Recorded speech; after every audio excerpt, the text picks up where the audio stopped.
Well, good afternoon, everyone.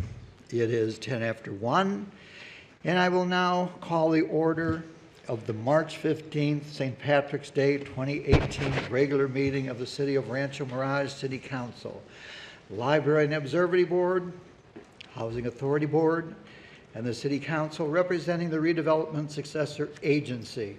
Will you all join me, please, standing while we do the flag salute? Olivia, will you please read us?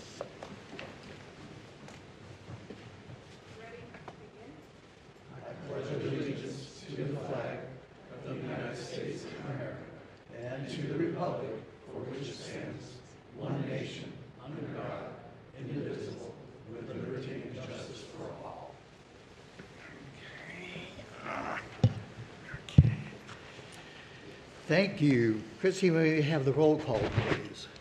Councilmember Hobart? Here. Councilmember Smotrich? Here. Councilmember Weil? Here. Mayor Pro Tem Kite? Here. And Mayor Townsend. Here.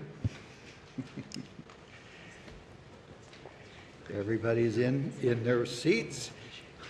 We will now go to presentations. We will have our presentation item, recognition of Marilyn Bauer.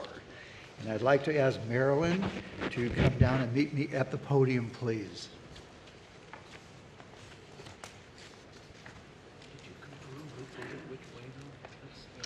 Yeah, straight. Look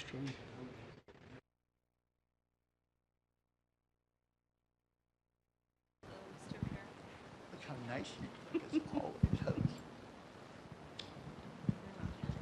Good. Marilyn, come on over here.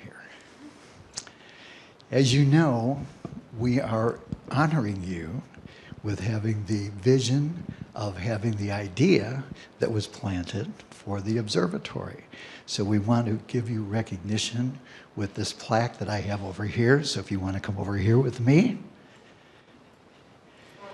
I'm going to read it to you, okay? And it says, the City of Rancho Mirage, in appreciation to Marilyn Bauer, to acknowledge her inspiration for our observatory, to expand our understanding of the universe, and to enhance the intelligent life of Rancho Mirage. This is from the City Council, from myself, Richard Kite, Dana Hobart, Iris Smotrich, Ted Weil. Congratulations, sweetheart. I'm going to stand here with this, and we're going to have a picture. Okay. Got it. Now, you want to say a few words, please? Well, thank you. You know, when I first moved from Toronto, it was pretty lonely. We didn't know anybody, and I didn't really feel a sense of community for a very long time. And then it was the late Gordon Mulder who said to me, you need to be connected somehow. And so he encouraged me to join the Rancho Mirage Chamber of Commerce. And that led to the Historic Preservation Commission. And it wasn't until I started that volunteer effort that I really felt the connection to the city and contribution to the city. And if it hadn't been for that, I wouldn't have had the opportunity to be on that panel discussion when Dana overheard my comment. And thank you so much for taking that to council. When I saw the State of the City address the other day, which was so well done, and everything, I've watched the beginnings of the observatory on your Channel 17 television. But when I saw it the other day, I realized there's more than just the word observatory. And for all of you who participated on council and staff, to take that idea and to reach out beyond your own intelligence of what the observatory meant, it took time and energy and your visits to Palomar. And there's a lot of layers, just like an onion, that you have had to go through, and then presenting it to the residents of the city. So we all thank you. I think we'll all embrace the ever-changing events that go on to this observatory and library. So thank you very much for the recognition. Thank you. And you will be with us on March 25th at 2 o'clock? Very good. We are waiting to see you there, too. Very good. Thank you, sweetie. Thank you, Charlie. Appreciate it. Here you go. Take care.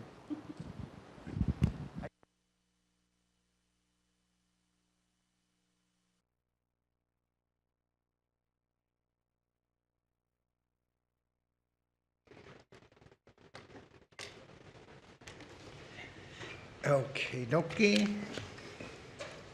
Get the glasses on. All right. Now it is time for on-agenda public comments. This is the opportunity for the public to speak on items that are not on the agenda. As a reminder, please limit your comments to 3 minutes and begin by stating your name and city of residence. I have a few cards here. Our first person is Greg Westmore.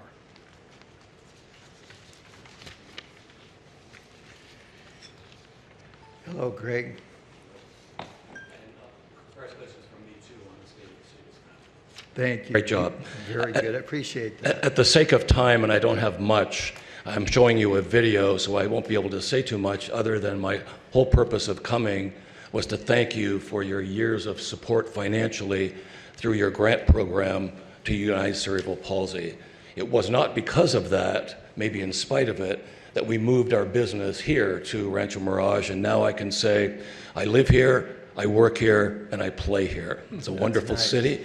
We're just down the street from you, and congratulations to the city who made it very easy for me in every way to get all the permits and things. So I'm going to stop talking, and someone's going to push a button, see our video, it'll tell you everything we do, and I may have one comment or two when that's finished. Thank you. Sure, Greg.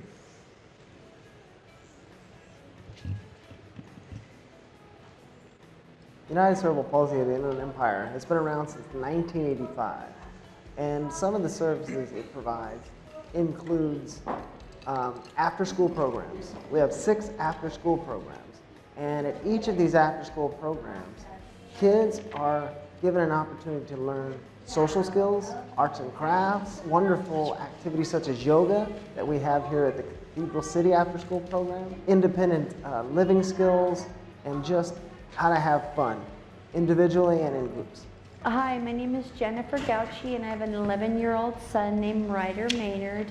He attends the United Cerebral Palsy after-school program, and it involves him and other kids being social in social environment. What I like about the United Cerebral Palsy program is the inclusion they have for our children. I believe that working together and just being part of a program not only helps your child, succeed in life, but it also helps parents succeed on their long journeys through life. Our respite workers provide care to the kids with special needs so that the parents have a chance to get out, take a break, and enjoy a little time to themselves.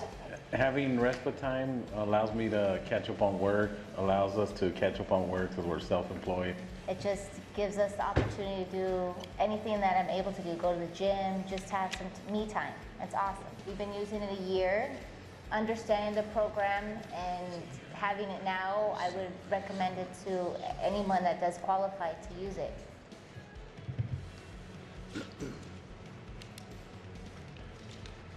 The Tour de Palm Springs hosts over 100 local nonprofit charities. UCP has just taken the bull by the horns and run with it. Now we are expecting to have more than 100 Team Freedom riders. The adaptive bike program that they take care of here at UCP was just amazing to see these kids in these special bikes pedaling. Now these are kids that were told they could never be on a bicycle. And here they are riding a mile, some even 3 miles with their families.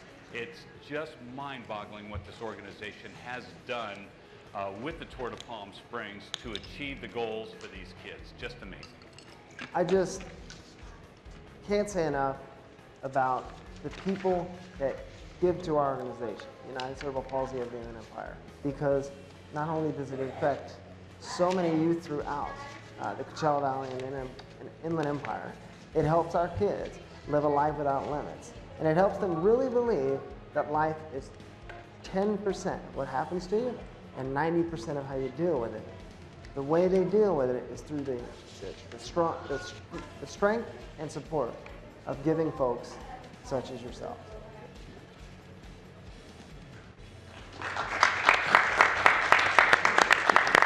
Thank you. Two quick things. United Cerebral Palsy serves more than just cerebral palsy. We serve all special needs. Our name is a bit of a misnomer. Also want to comment that we raised this year in the Tour de Palm Springs over $54,000 through pledges and sponsorships. I also want to point out that the chairman of our board has CP. He was a gentleman talking, and I'm not telling you that to define him.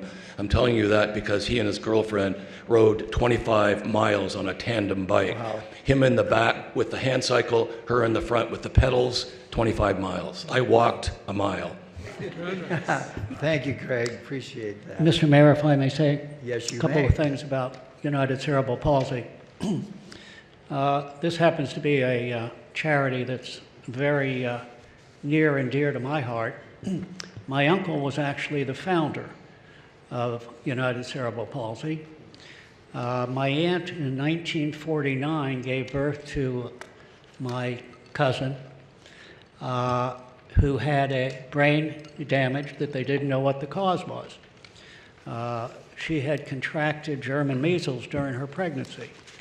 And at that time, they didn't know that this was a cause of brain damage.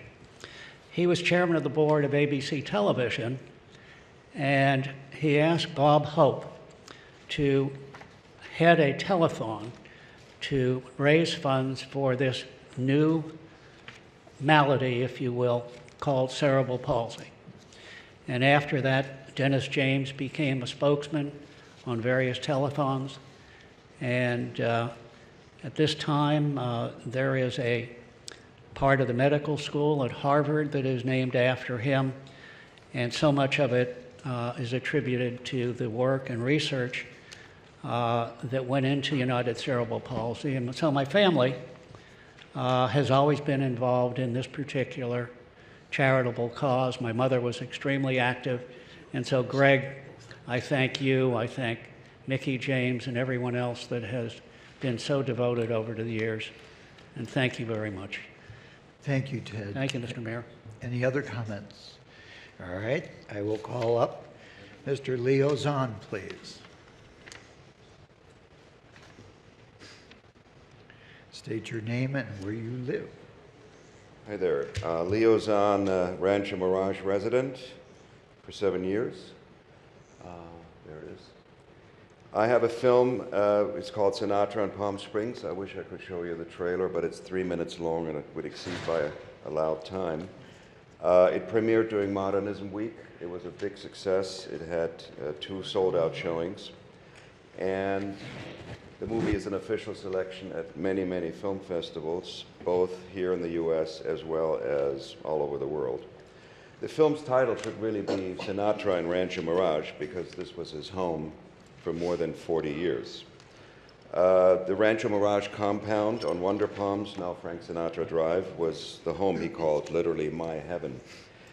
This is a feature-length film which tells the story of a man whose generosity and compassion for his fellow citizens had no bounds. He loved the desert and its people. He loved the local restaurants and bars. His friends lived nearby. Revealing interviews bring to life a bygone era, beginning with the post-World War II years and Sinatra's 1947 home, Twin Palms, his tumultuous marriage to Ava Gardner, and then his 1954 move to Rancho Mirage, his marriage to Barbara and life at the compound. We also show the history of Thunderbird and Tamarisk country clubs. When Down Valley started to develop in the early 50s, you will see many historic film clips and photographs from the early days of Rancho Mirage. We were fortunate enough to film Barbara Sinatra's last interview and Mel Haber's last interview. Other major interviews are with Sinatra's close friend, Tom Dreesen, Barbara Sinatra's close friend Nelda Linsk, longtime Desert Sun reporter Bruce Fessier, Sinatra's close friend Trini Lopez, Michael Fletcher, Bill Marks, Paul D'Amico, and many others. The reason I'm here is to encourage you to see the movie, which will have a unique limited run at the Camelot Theater starting March 23. That's next week, Friday, for 2 weeks, showing 4 times a day. Please come and see the movie on the big screen. It's a big difference from seeing it at home. The film will not be available on DVD or Netflix until next year. Thank you. Thank you, Leo. Any Appreciate questions? that. Thanks. Next, we will have Mr. Alan Worthy.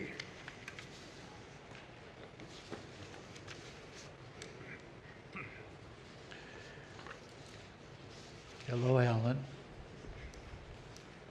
Good afternoon, and thank you for having me. Alan Worthy, yeah. So the first thing I made in my block handwriting, sort of, a flyer, so to speak, and left it with your clerk. It's the title for the first song that I wrote for the new musical that I know I spoke about before, called Watching for You, by me, Alan Worthy, and William Cropa Jr. It's the first song I wrote. The name of the show is Let Them Eat Cake. And then I wrote down all the, this is how you can find it, Spotify, CD Baby, Google Music, and YouTube. And I'm sure all of you can find that on your phone faster than I did, or could. So I hope you'll enjoy it. So I saw some of you at the Opera Gala, and that was a great, great night. And Andy Eisenman and Jill Batson, I have to say a special thank you to both of them for supporting me so much. And they love the song, and I'm hoping to, once it's done, and I have pretty much finished writing the score, so to do something in conjunction under the auspices or with them at Rancho Mirage High School, and it'll have its first, premiere there. So it's looking good so far. The other thing I'll read today is my letter of support for all of you, the 3 of you who are running for re-election. I support all 3 of you 100%. This is my letter to the Desert Sun, to the letter to the editor, that is. I don't know whether they'll run it or not, so I'd read it here anyway. I'm writing in 100% support for the 3 incumbents running for Rancho Mirage City Council. Contrary to being behind the times, as a recent letter suggested, Mr. Hobart are resting on his laurels. I can assure you, everyone, this is not the case. So concerned was he and they that the world-class resort city of Palm Springs had gone over the cliff. Mr. Hobart attended numerous special meetings at the Palm Springs Convention Center and City Hall following the FBI raid and the election of 2016. Personally, I was the bearer of bad news as to the moral turpitude I was experiencing at Eisenhower Medical Center. This unfortunately caused me to send 2 of their attorneys after the 3rd time to the bar for discipline. Knowing in what esteem the city holds Eisenhower, I was unsure of how this news would be received. The council et al. Has been completely supportive. The proof of the pudding came recently when the city decided to table their annual financial gift to Eisenhower until the matter is resolved. The council incumbents take seriously their oaths to serve the voters to whom they are responsible and to the quality of life the city provides. So I trust that all 3 of you will be reelected. You deserve it, you've earned it, and I cannot tell you how much I appreciate your support and living up to your oaths and your ethics, because I know how sensitive the subject of Eisenhower would be with all of you. And it is for all of us. It's let my family down terribly. So I know that, like everything else, it has to be corrected. And I regretted sending them to the bar, but as I said before, that was the 3rd time. And like the city of Palm Springs, this cannot continue.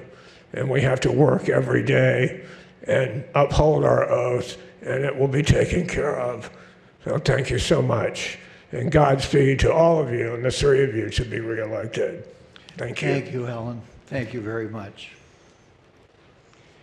Next, we will have Marilyn Acolia. Did I murder that? I thought so. I knew I would. I'll let you correct it. How's that? Thank you, dear. Thank you. My name is Marilyn Arcoli, and I'm a resident of Rancho Mirage, a grateful, proud resident of Rancho Mirage. My family's been here since the 70s when my dad built a home here. We moved from Laguna Beach. I have owned a home here. I bought in 2009. The People's Republic of Rancho Mirage. Rancho Mirage, where rich old people go to die. City Council, nobody under 70. These remarks are disrespectful, they are rude, they are hurtful, and I see them as age discrimination. I am insulted by what has become of the people running for City Council. I am going to be 74 in 2 weeks. I hold 3 volunteer positions. I could actually say 3.5 because I assist one of the commissioners actually on preparedness, disaster preparedness. The positions I hold are physical, they cost me time, and they cost me money. I do them because I want to be relevant. Relevant at 74, relevant at 75, and relevant as long as I can get up off the couch and make a difference. Nobody in my organizations has ever said to me, Marilyn, you're 74, step back. They will tell me to step back when I can no longer function in the position. And it has nothing to do with my age. It has nothing to do with the numbers of the year of my birth. I'm sorry to say that this campaign has come down to such age discrimination because I don't see that there's really anything else that applies.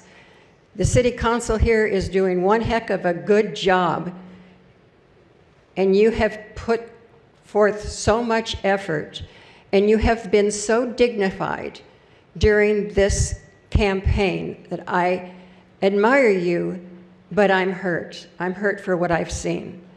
I know that there's people here in the audience and you folks here today who are hearing me, but I'm standing here because I want the people, the residents of Rancho Mirage to hear this on the TV. Obviously, we can't reach everybody, but there's a lot of people out here who do watch that channel. And hopefully this will make them think, what really is this all about? It can't be about you folks doing a bad job. We know that. We live in a great city. So with that, I just want to say I thank you. I admire you for the campaign you've run. I hope and I pray that people will understand what we have here in this city, and they'll vote to vote you all in. And with that, I say, God bless you, and God bless America. Thank you. Thank you, Marilyn. Very well done. Appreciate that. Are there any other people in the audience who have not filled out a card who would wish to speak? Now is your time. Please give your name and the city which you reside.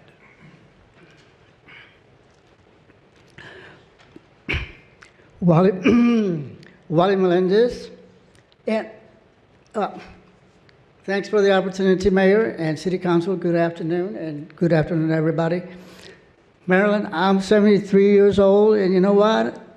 I don't feel a day over 21. Thank you. Anybody else wish to make a And you statement? don't look it either. Okay, seeing none, I will close that section of the council meeting. And next I'm moving to council comments, and I will start even with my gravel gritty voice with my allergies. On Tuesday, March 13th, I had the honor of presenting the 2018 State of the City Address, hosted by Rancho Mirage Chamber of Commerce at the Omni Rancho Las Palmas. Attendees had the opportunity to meet new acquaintances, greet old friends, and were served a delightful lunch. We provided our residents with a balanced budget, resulting in continued financial stability. We hosted many exceptional programs and events at our first-class facilities, such as the Rancho Mirage Writers Festival, held over at our own library, the third annual Music in the Park series, and soon to launch Cinema Under the Stars, all being held in our beautiful amphitheater. And adding to the list of first-class facilities, the soon-to-be-open observatory will provide visitors and residents an opportunity to view and learn about our vast universe. The public is invited to attend a dedication ceremony at the observatory March the 25th at 2 p.m. For a complete State of the City address, residents may tune into RMTV or visit the city website at ranchomirage.gov, and you will see the whole presentation that was given yesterday. I would like to thank the city staff and attendees for making such a wonderful event possible. Now I will turn my portion over to the continuation with Mayor Pro Tem Kite. Charlie, keep that picture up longer. We all look good in that picture. That was a great picture, really. Very nice. I will treasure that one. Well, you did a great job. Thank you. And of course, the staff did their exceptional job, as they always have. And Sean outdid himself with the presentation that he did. So yes, yes. It was something Wonderful. that we Everybody greatly did. enjoyed. Thank you, Richard. Thank you, Charlie. I'm going to talk a little bit about one of our organizations that we support in the desert area. Sometimes we don't spend enough time talking about where our money goes and what good work it does. But today we're going to talk a little bit about the Jocelyn Center. Good.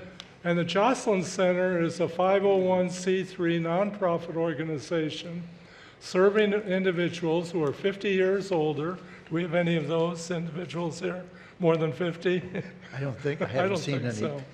And those that live in Palm Desert, Rancho Mirage, Indian Wells, and the surrounding communities. They strive to improve the quality of life for members through programs, activities, and social services. The Jocelyn Center welcomes 250 to 400 visitors each day and boasts a membership of 1,880 members.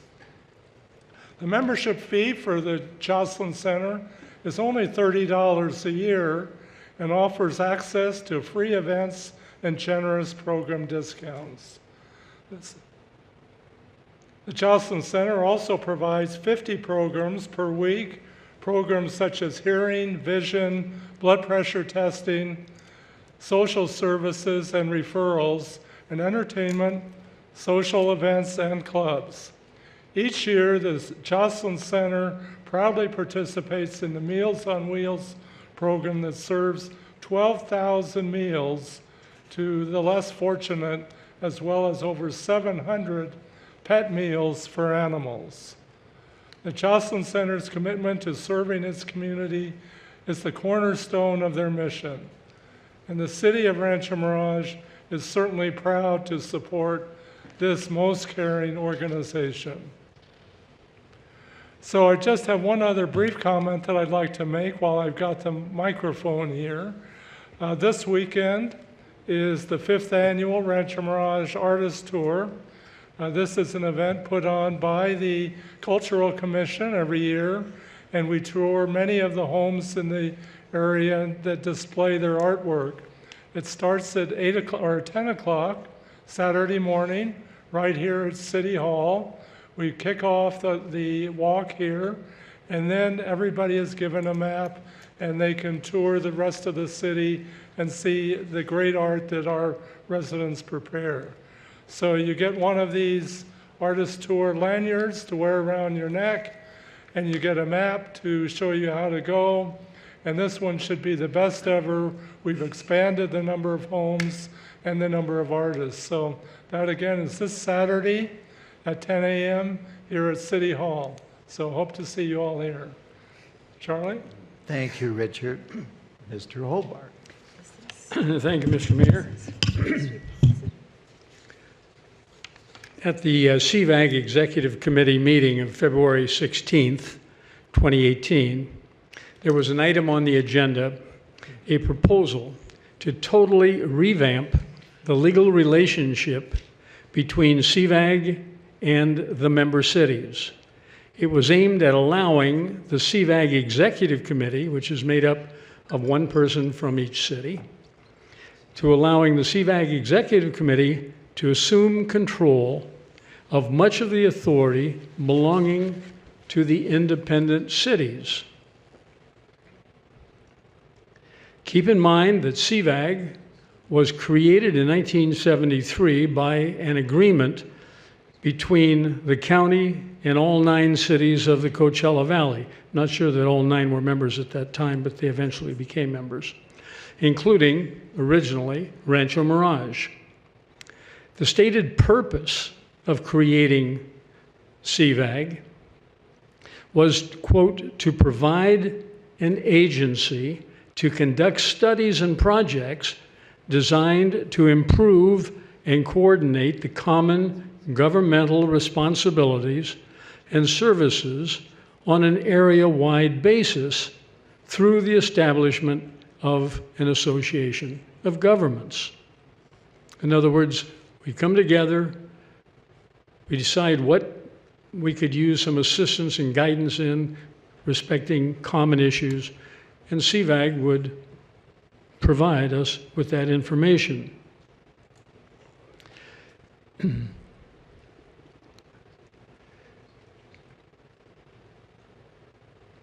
The original document goes on to state that CVAG shall serve as a forum for consideration, study, and recommendation on an area-wide and regional problems. This all remained the same in 1989 when the original 1973 agreement was amended to supersede the earlier agreement. At no time since 1973, during the last 45 years, did the cities themselves, serving as we are serving now, never have they, gotta find my spot here where never did the cities ever agree to surrender their independent authority. In other words, their sovereignty to CVAG. This was not what the cities bargained for when they joined CVAG 45 years ago. Nonetheless, CVAG's February 16th proposal, which was a motion before the group, destroys the concept of the valley cities being independent, autonomous members of CVAG. In other words, under local control. To many, the ultimate vote was a shocking surprise when the executive committee voted 6-5 in favor of essentially surrendering not only their city's authority to CVAG, but also every other city's authority which did not sign or does not sign the final document. The executive committee members voting to give away their city's local control to CVAG included Sabby Jonathan of Palm Desert, Linda Evans of La Quinta, Stan Henry of Cathedral City, the delegate from Palm Springs, the council member from Blythe, yes, from Blythe, and Supervisor Marion Ashley. They comprised the 6 votes that it took to pass that resolution. Voting against the measure were Rancho Mirage's Ted Weil, who was present, Indian Wells, Indio, Coachella, and the 4th District Supervisor, Emmanuel Perez, who also voted no. Desert Hot Springs abstained in order to get direction from their city council, which meant the motion passed 6 pro, 5 anti, and 1 abstention. Essentially, what the majority of the executive committee members did is passed a document placing CVAG Executive Committee in position to pass measures affecting member cities without allowing those member cities veto authority or original authority over the measure. Let me read that again because it's very harsh. Essentially, what the majority of the executive committee members did and passed was a document placing the CVAG Executive Committee, 1 member from each of the cities, placing the Executive Committee in position to pass measures affecting member cities without allowing those member cities to either veto it or grant original authority. They're saying that if the Executive Committee passes something, that governs the city because they have 1 member on the Executive Committee.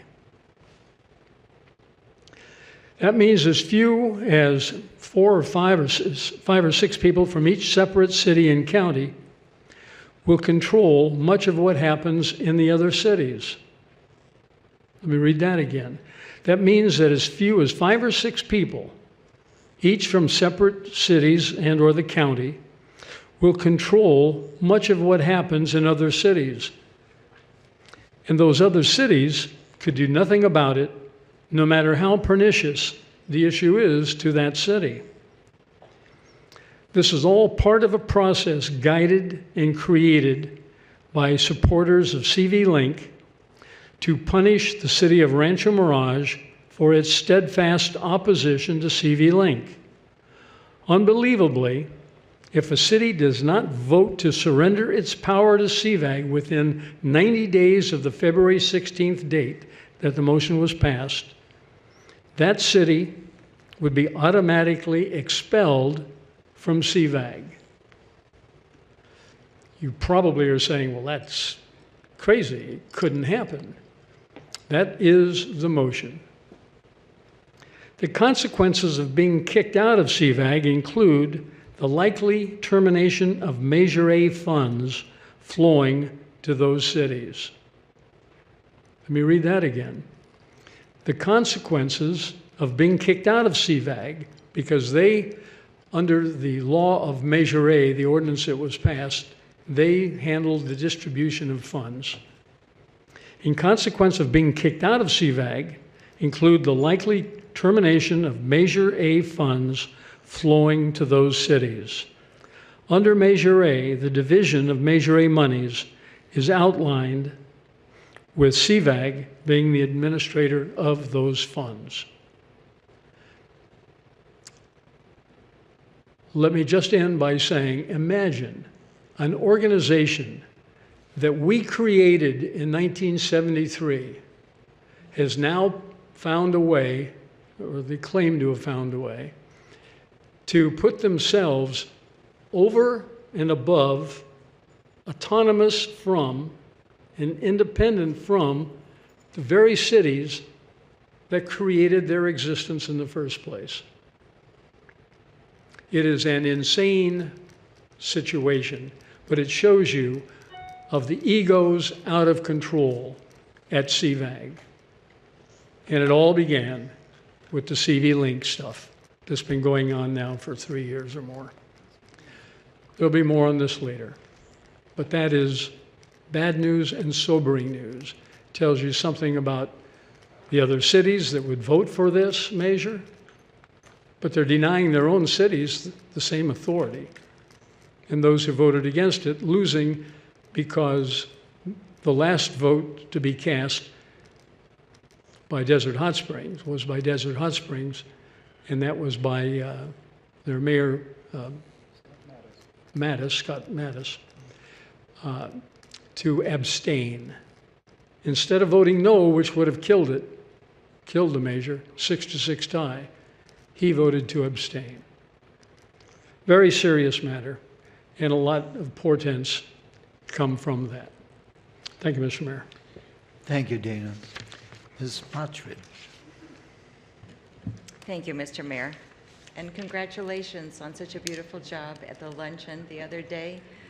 You talked about so many beautiful things that the city has done and has provided, and all of our amenities and all of our achievements. And I think people came away totally in awe of what our city does and what we have done. So I want to thank you again and congratulate you on a beautiful job.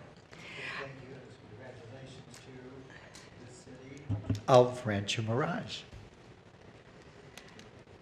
Okay. So you mentioned a lot of things on your list and of our accomplishments, but there is something that we are particularly proud of, and I would like to mention that one particular item.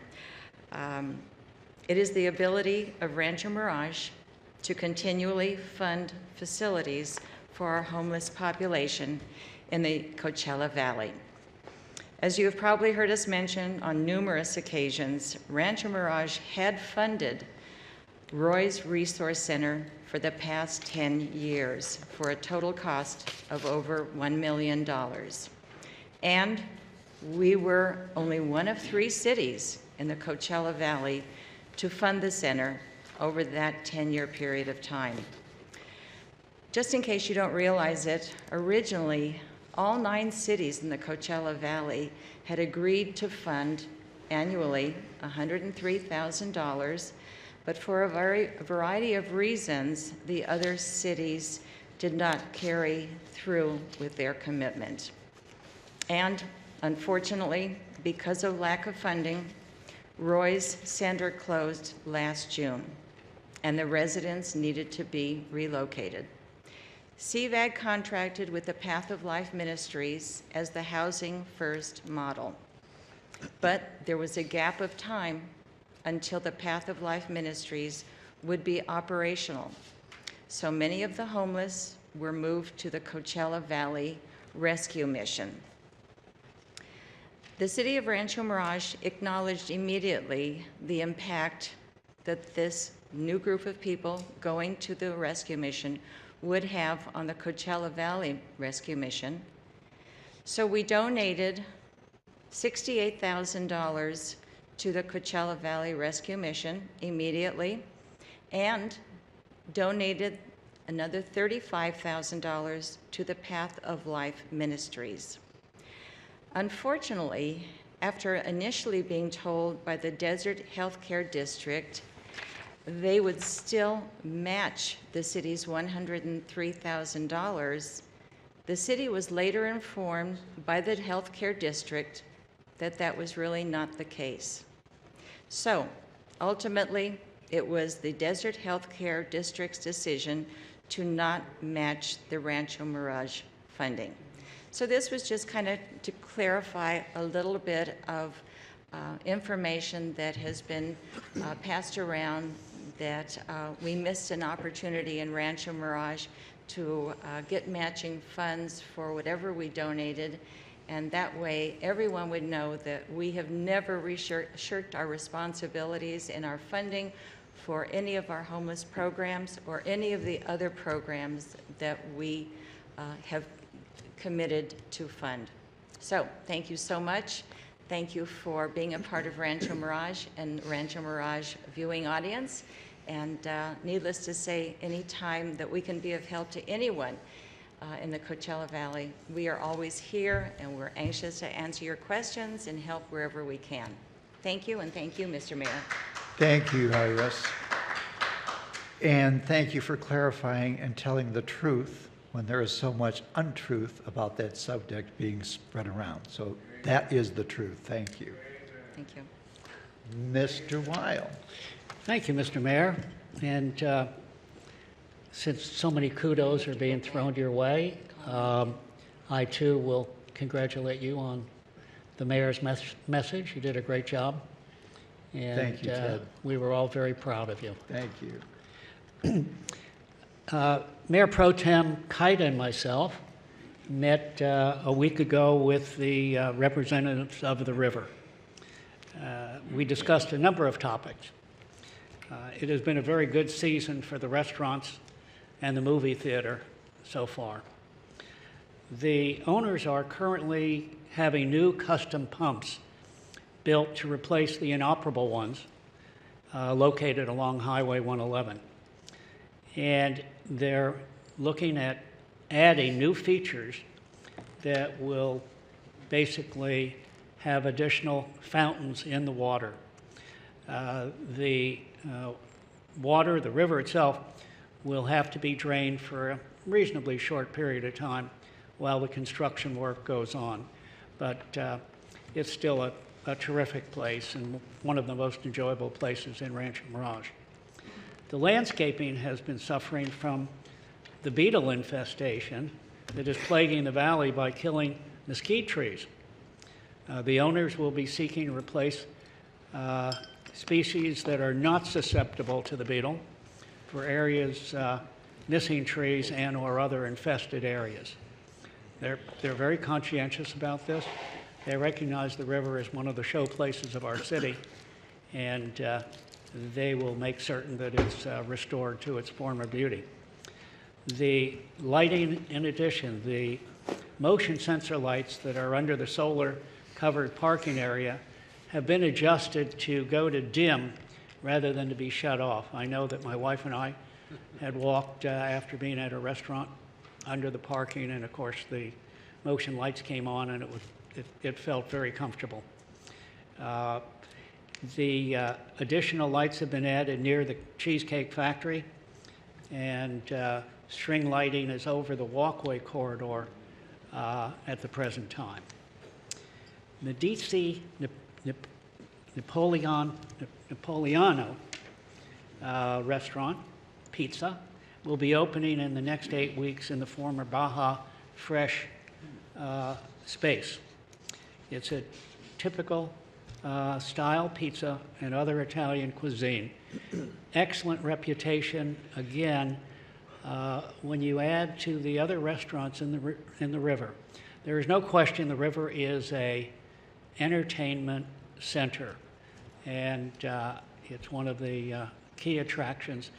I would say that that and Rancho Las Palmas, across from it, is the center of our commercial area at the present time. The owners, and this has always been a thought of mine, I guess it's the developer instinct in me, that they're talking about the possibility over time of developing additional stores and space in the parking area along Rancho Las Palmas. A study would have to take place as far as the impact on any parking that would be needed, additional parking. But obviously that would be very attractive. It would also afford something that the river doesn't always have, which is drive up to the retail establishment, to park right in front of it, as opposed to walking a given distance. A new concept is very close to signing a lease to take significant space in the upstairs area next to escape games. And what they're appealing to is much more of a family atmosphere. And the concept that they have in mind, when it will be announced, will be very exciting. It will be all-encompassing as far as the family is concerned. So the ingredients are there, the dedication, the commitment from both a financial standpoint and an energy standpoint is there with the owners of the river. I believe Mayor Pro Tem and myself were both pleased with the meeting. We came away from it feeling very good, and I think you'll see some wonderful results in a short period of time. Thank you, Mr. Mayor. Thank you, Ted. Iris, you have some further comments? I do, because while I was speaking, Paul from our IT department came up with some beautiful slides of both facilities of which I had spoken. One is the Coachella Valley Rescue Mission. As you can see, it's a beautiful facility. It was dedicated a few years back, and it's beyond contemporary in every respect. The bedding, the inviting feeling for each recipient or client is something that is always so welcoming. Their staff is gracious, they're caring, they are loving, and they do everything they possibly can to provide a facility where everyone will feel comfortable and really feel special and get their lives back together. The other facility is Martha's Village and Kitchen, and that's another beautiful facility. We're so proud that we can be supportive of them, and as you walk in, you immediately feel welcome. You know it's a professional atmosphere, but certainly a warm, inviting feeling as soon as you are greeted. And when you are shown all the different areas of interest where you can bring some new feelings to your lives and the lives of your children. The children play a very big part in the rehabilitation of the families, and we're so proud when we see this kind of facility that addresses the young, the older, the children, and everyone of every special need.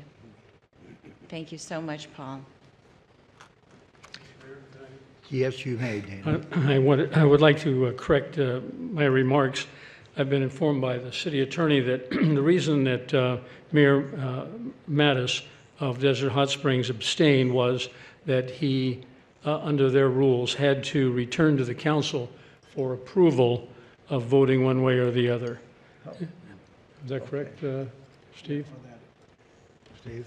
Yeah, that's my understanding, is that he has to seek direction from his city council before voting on this particular issue, which is an amendment to the JPA agreement. Oh. But the issue was voted on anyway without him having authority to vote one way or the other? That's their story. CVAG's story. I disagree Well, the vote with that. occurred. Yeah, the vote occurred, but the result of that vote is different than what they believe it is. But we'll deal with that Separately. Okay. Thank you. Thank you, Dina. Now we will move on to the approval of the regular meeting minutes of March the 1st, 2018. Are there any comments or corrections to that meeting? All right, seeing none, I will make a motion to approve the March 1st, 2018 regular city council meeting minutes as presented. Is there a second, please? Second. Please vote.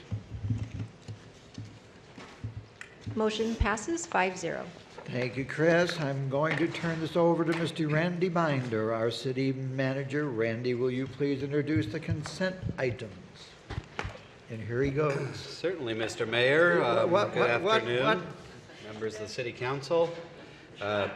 St. Patrick's Day is coming up, and we just celebrated Johnny Elmy's birthday as well, so in honor of St. Patrick's Day, top of the morning to you. You look good. My traditional shenanigans. Shenanigans is an Irish word. Shenanigans is good. Okay. You have 5 items on your consent calendar today, the first one of which is waive full reading of the ordinances that are introduced or adopted pursuant to today's agenda. If you don't approve that, you can have Isaiah Hagerman read each one. Item number 2 on your consent calendar is a second reading of the modification to the no smoking ordinance. The modification would extend prohibition against smoking in public places to city parks and recognize the dangers to health, material annoyance, inconvenience, discomfort, and health hazards caused by smoking, tobacco, or weed are not limited to those who are present in confined spaces, but also impacts anyone nearby.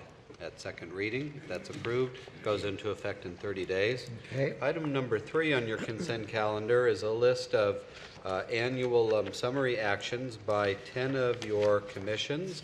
This is an annual report we've been doing for about 13 years from each commission and their commission liaisons. And Christie, is this all of the commissions, or will there be, is there one or two more at the next council meeting? One more. One more. There will be one additional. Okay. I wasn't going to go into the details here, but you have them all nicely organized. I think Olivia Pompa did a good job on that. Good. Pompous. Item number the next one on your consent calendar is consideration of special assistance funding. The City Council Subcommittee of Smotrich and Weil is the Special Assistance Funding Subcommittee for this fiscal year 17-18, and the ones that came in this past month, they're recommending awarding 3 qualified nonprofits a total amount of $11,000. One is the American Cancer Society for $5,000, another one is Big Brothers Big Sisters for $5,000, and the third one is the Coachella Valley Symphony.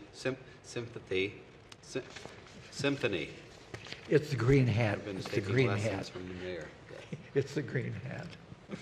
Do you have sympathy now? I have sympathy for you. For $1,000. So the total of number granted this fiscal year is 32 organizations for a total of $90,000 in special assistance funding. Yep.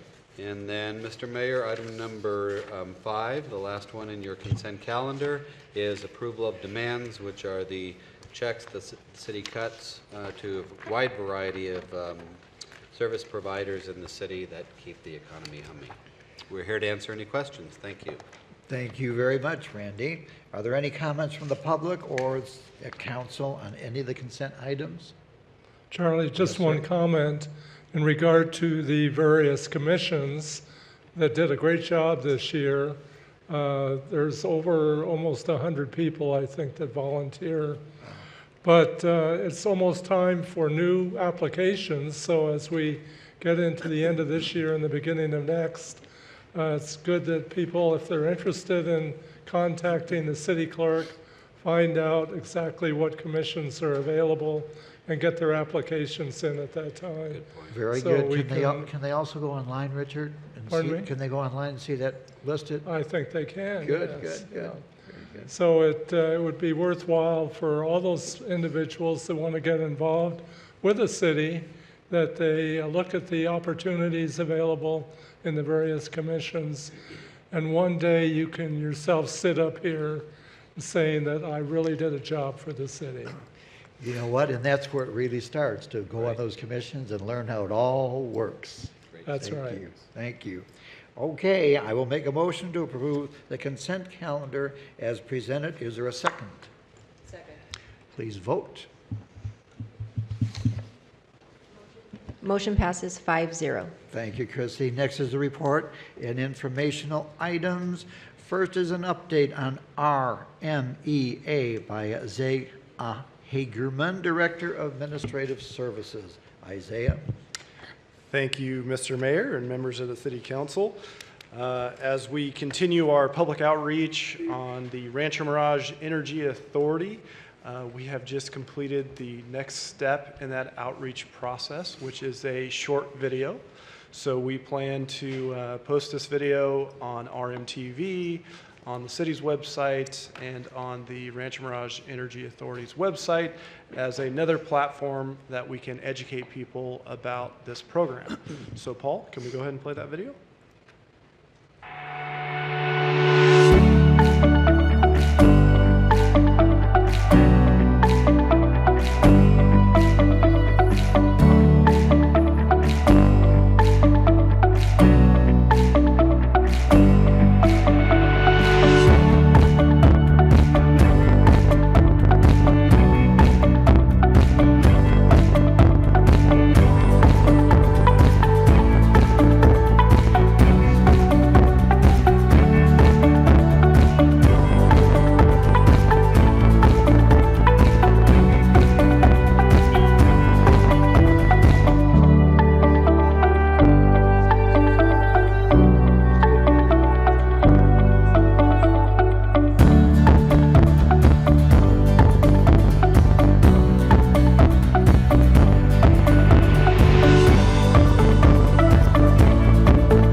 Thank you. Very nice. So that video. Love the music, Isaiah. Yeah. I've listened to that too many times to remember. So with that, we have completed 2 of our town hall forums, which were held at our library. And so with that, anytime I get an opportunity to talk about the program, I'm going to take that opportunity. So I also have a PowerPoint. This is the same PowerPoint and message that I'm providing at the town halls. So if somebody sees this on TV, this is what we're doing at our town halls, just in case you can't make one of those events. And really through this process, we just want to make sure that we're communicating how this program works, what the impacts are to the customer, and what their new option is. And there are many different ways to get a hold of the city and to ask questions. And so this presentation is really meant to give them the overview of the program, but also to let them know if you do have questions, there's multiple ways that you can get a hold of us. Also, I've heard good feedback on those meetings. You did very good, very good. Thank you. And you know, I'd like to add my thanks also, because you have gone above and beyond what most cities would ever think of doing, trying to provide this. This was done over almost a 2-year period of time with all the research that was done by so many staff members. And I know the mailers went out to the residents, letting them know exactly what is what, and if they have any questions, who to notify. You also held there's going to be 4 workshops total. 2 have already taken place. There were 13 open to the public presentations. And there was one very large study session that took place also that was open to the public. So we have really reached out to everyone so that everyone understands what's going on and how they can benefit by this. And you can certainly view more details on our website or by calling City Hall. And I want to thank you so much for all you've done. Thank you for that. It's definitely been a team effort. Yeah, and he gives out his home phone number too. Don't not forget that. Isaiah, you did neglect to tell everybody what the next date of the meeting at the library. It's March 20th. It is March 20th, and it's part of my PowerPoint presentation. Oh, okay. Okay, well, that's 8 o'clock and 5:30 for any of you who missed the upcoming power presentation. Very good, Richard. And don't forget May 1st either, Isaiah. May 1st, we're providing power. Yeah, and I think when we go through this process, from a city standpoint, there was a over a 2-year process that we went through. Numerous studies were commissioned to really analyze this program and how it would work. And I think the results that we're seeing and the savings that we're able to provide to our community are a result of that effort that we had. So definitely thank you to the CCA Formation Subcommittee, which was Mayor Pro Tem Kite and Councilman Hobart. There was many meetings and many studies and many discussions and hours poured into that over that 2-year period. So thank you guys. And you know, when we look at this program at a very high level, essentially the implementation is everybody's automatically in and you save 5%. So Southern California Edison is still the utility. They still bill and collect. So it's not a new utility. If you're on auto pay, that doesn't change. If you're on a level rate pay plan, those things don't change. And from an implementation standpoint, from a customer's perspective, essentially you do nothing and you're automatically going to start saving 5% on your electricity. So it's a starting point for us. We're very happy with that 5%, but I think as we go through this process, we're going to look for ways to increase that savings to our community. And given our climate and Southern California Edison prices, energy bills are a significant burden for many in our community. So here's the presentation that I've been giving at the town halls. So part of this presentation, we're going to do an overview of RMEA and what the benefits are to our community. So why do we do this? So from a residential account, from your own account perspective, we're going to talk about our HOAs. Many of our HOAs, our gated communities in Rancho Mirage, are some of our largest users. So not only will you save as an individual, but if you live within a gated community, your HOA will also save under this program, which means that your HOA dues will go to other property improvements instead of Southern California Edison. Our commercial partners, our businesses, they're a vital part of our city. And so most of our commercial users, their bills are much higher than a residential account. So this program is very impactful for our business community as well because it saves them money as well. If you are a solar customer and you are in a net metering plan, there's nothing you need to do. You will automatically be signed up for the net metering plan in RMEA, which basically you get the benefits you get now, plus we double the rebate over Southern California Edison for excess energy put back onto the grid. And then also an important part of this program is there are many discount programs. The primary ones are CARE, FARA, Medical Baseline, and the Summer Discount Program. And there's no impact to those programs as a result of receiving your electricity from RMEA. In fact, you'll just get the benefit of saving under RMEA. So you keep your current discount program, plus you save even more being that you're on the RMEA lower rate schedules. So let's start very high level. Why did the City Council create RMEA? Well, simple. We wanted to reduce our community's Southern California Edison bills. We saw RMEA as another way that the City Council could be proactive in offering Rancho Mirage residents and businesses another benefit of living and working in our city. There are currently 9 community choice programs like RMEA operating in California that are serving and saving 2 million homes and businesses. And that's an important component because it is new out here to the Valley. Rancho Mirage, we are the first city or organization within the Coachella Valley to offer a program like this, but there were definitely there are other community choice aggregation programs that are operating within the state of California, and they're serving 2 million homes and businesses. And when we researched this issue, the city actually has a pretty long history of looking into CCA, or community choice aggregation programs. And when you look back at some of the older documents, really there was nobody operating within the Southern California Edison service territory at those points in time. And the city looked at it and said, yeah, that sounds like a good idea, but we maybe don't necessarily want to be first. Because the first one through has the toughest process to go through because it's brand new for everybody. So it was kind of a let's wait and see if other communities go through this process before we kind of take the lead. So we are now at that point to where there are other communities. There are 5 other communities in the Southern California Edison service territory operating programs like this. So the process that we walked into was a well-defined process. The first community through, it cost their city about $1 million to implement this program, versus our city, it was about $300,000. So that was one advantage that we had to kind of the approach that that we took previously of kind of waiting for others to define this process.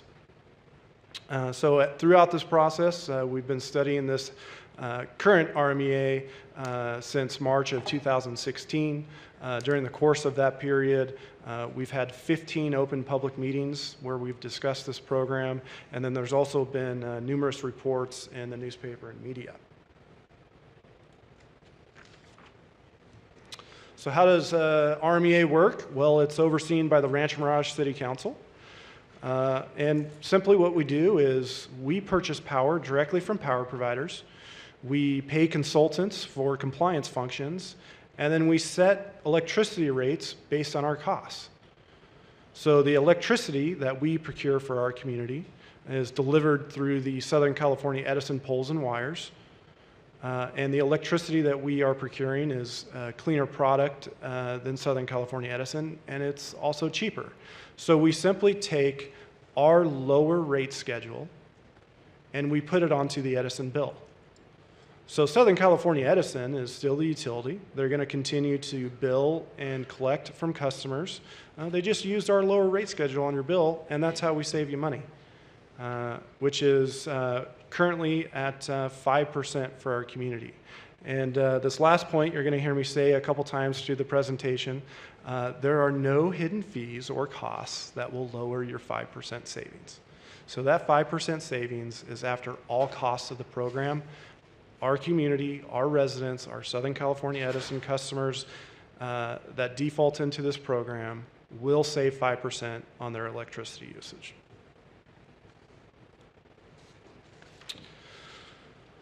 So we are looking to our launch date. So the date that we start providing power to our community is May 1st, 2018. And one of the great things about this program is there's no enrollment process. So all Southern California Edison customers are automatically enrolled and signed up for the 5% savings. So if 5% savings on your electricity sounds good to you, you don't have to do anything to get that. You're automatically going to be enrolled in that as of May 1st. We do have two small areas of our city that are serviced by IID per state law. Programs like this are not allowed to operate within municipal utility districts. It's only within the investor-owned utilities like Southern California Edison or PG&E in Northern California. So starting May 1st, our community will start to save 5% on their electricity, which community-wide after the first year of operations is $1.4 million in savings to our community. Our HOAs are some of our largest users, and they're also going to save that 5%. I did an analysis for the Springs HOAs, and it averaged out to about $1,000 a month in savings for the Springs HOA. The energy, so if we didn't sell you on the 5% savings, the other benefit for RMEA is the energy you consume, so the energy you use. If you are getting that energy through RMEA, which is 5% cheaper, it's also a cleaner product than Southern California Edison. So it is a cleaner electricity. Our base plan that provides 5% savings is 50% carbon-free.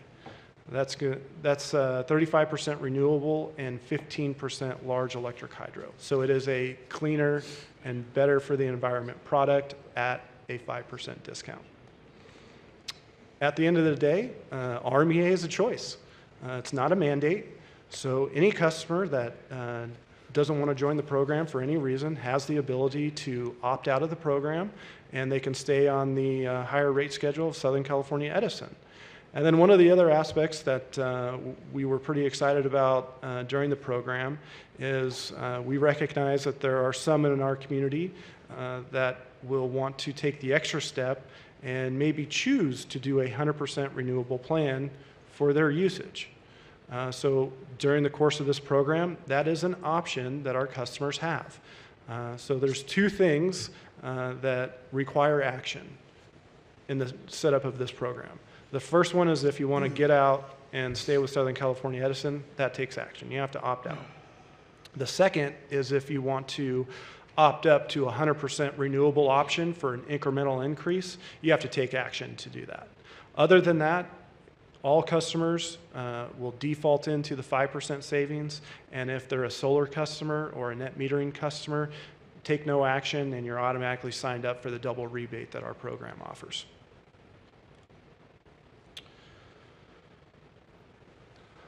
So what we did with RMEA is we had 24 rate schedules that Edison had for our community. And in order to give customers the ability to have an apples-to-apples comparison, we took those same 24 rate schedules and we just lowered them to provide the 5% savings. So as a customer, the rate plan you're on now is the rate plan you'll default into in RMEA. It's just been lowered to provide you that 5% savings. So it makes it very easy from a customer standpoint to make an apples-to-apples comparison on what that 5% means for you. I mentioned earlier that our energy is cleaner and cheaper, and also about the optional 100% renewable plan. So with this plan, if someone chooses to opt up to the 100% renewable plan, it's from the base choice plan, which is the 5% discount plan.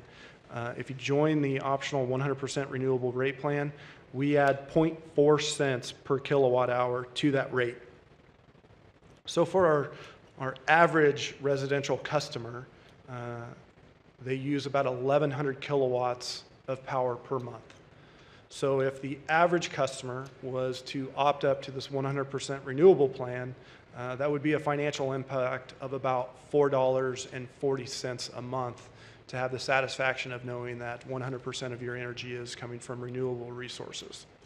Now, with this,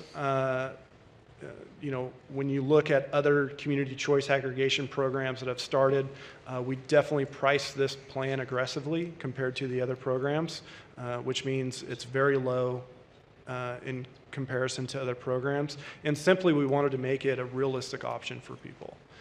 So there are probably many in our community that are very passionate about the environment and doing what's good for the next generation, but maybe don't have the financial means to purchase a large solar system for their rooftop or something along those lines.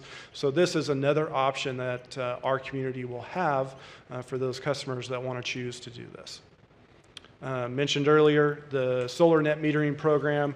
Again, this is automatic. So if you have solar, we know who you are, and you're automatically defaulted and signed up for the double rebate for the excess energy that's put back onto the grid over Southern California Edison. And when you think of a solar system, how it works is obviously during the day, that solar system is generating electricity, and it's actively feeding electricity back onto the grid. So they kind of build up a credit during the day. And then at night, your solar system isn't generating any electricity. So you're pulling back off the grid. So there's this big back and forth between daytime production and then nighttime use. At the end of the day, in addition to the double rebate, the energy that the solar customers are using is 5% cheaper. So even though you have solar on your home and maybe your bills are netting out to something minimal, you're still paying the rate of Southern California Edison for the energy you are using. So that rate under our program is 5% cheaper. So our solar customers, the energy they are using in the evenings or at night is 5% cheaper. And then at the end of the year, there's a calculation that's done that said over a year period, did you put more energy onto the grid than you took off? And if the answer is yes, right now, what they get is Southern California Edison will cut them a check for that excess generation at 2.855 cents per kilowatt hour. Solar customers under our program will get 6 cents per kilowatt hour. Oh. So it, in essence, doubles that rebate check that they get at the end of the year. And again, there are no hidden fees or costs that will lower the 5% savings on electricity. When you look around, RMEA will be the 6th community choice aggregation program to launch in the Southern California Edison service territory. The 5 other programs that have launched started at 3% savings to their community. So our program is at 5% savings to our community. And there's a few things that we did during the makeup of this program that directly resulted in this higher savings to our community. And it really went into the beginning of the discussions of, there's a couple formation options that somebody has.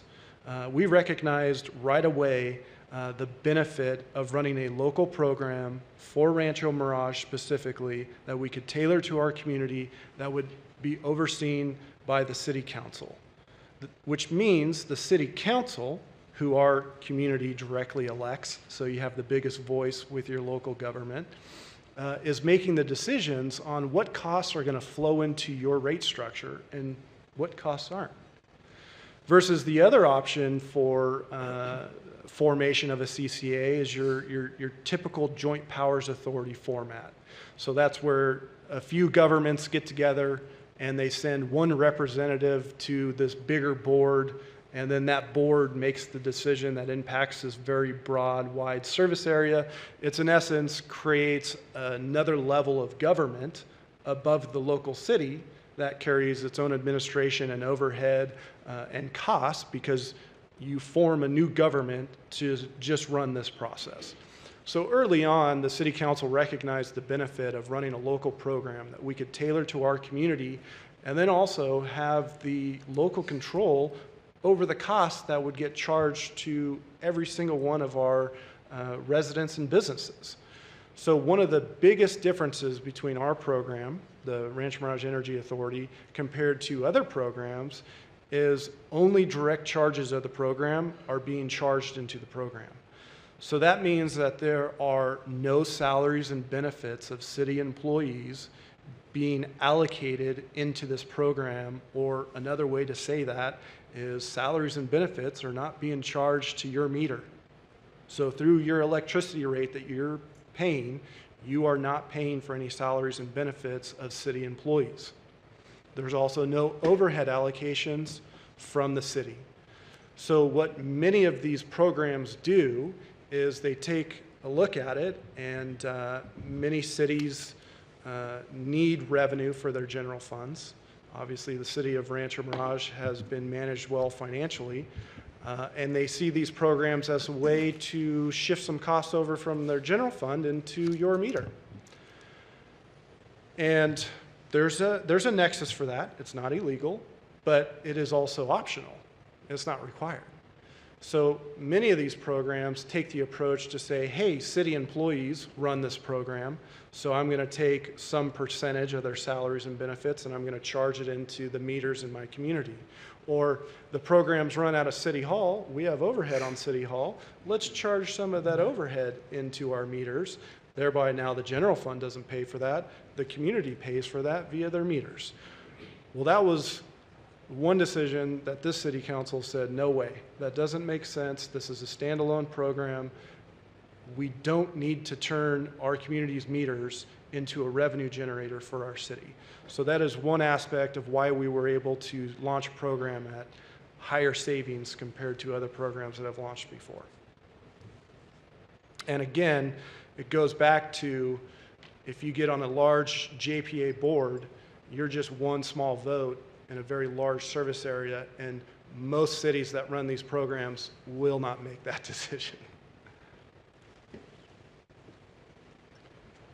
So the program impacts, as we've talked about, it's a very low impact from a customer standpoint. And simply that's the way the law was written, is everybody defaults into this 5% savings.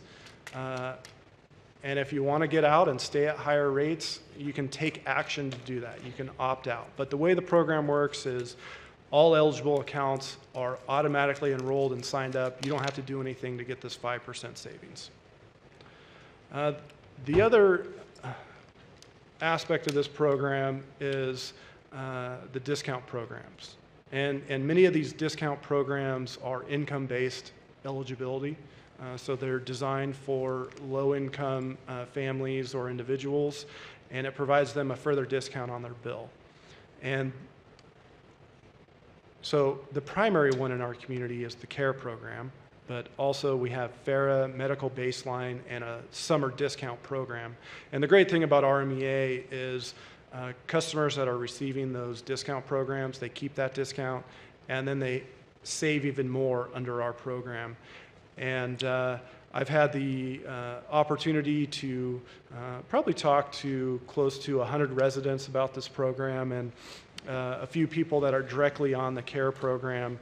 And we have 1,300 CARE accounts in Rancho Mirage, which is about 10% of our residential meters.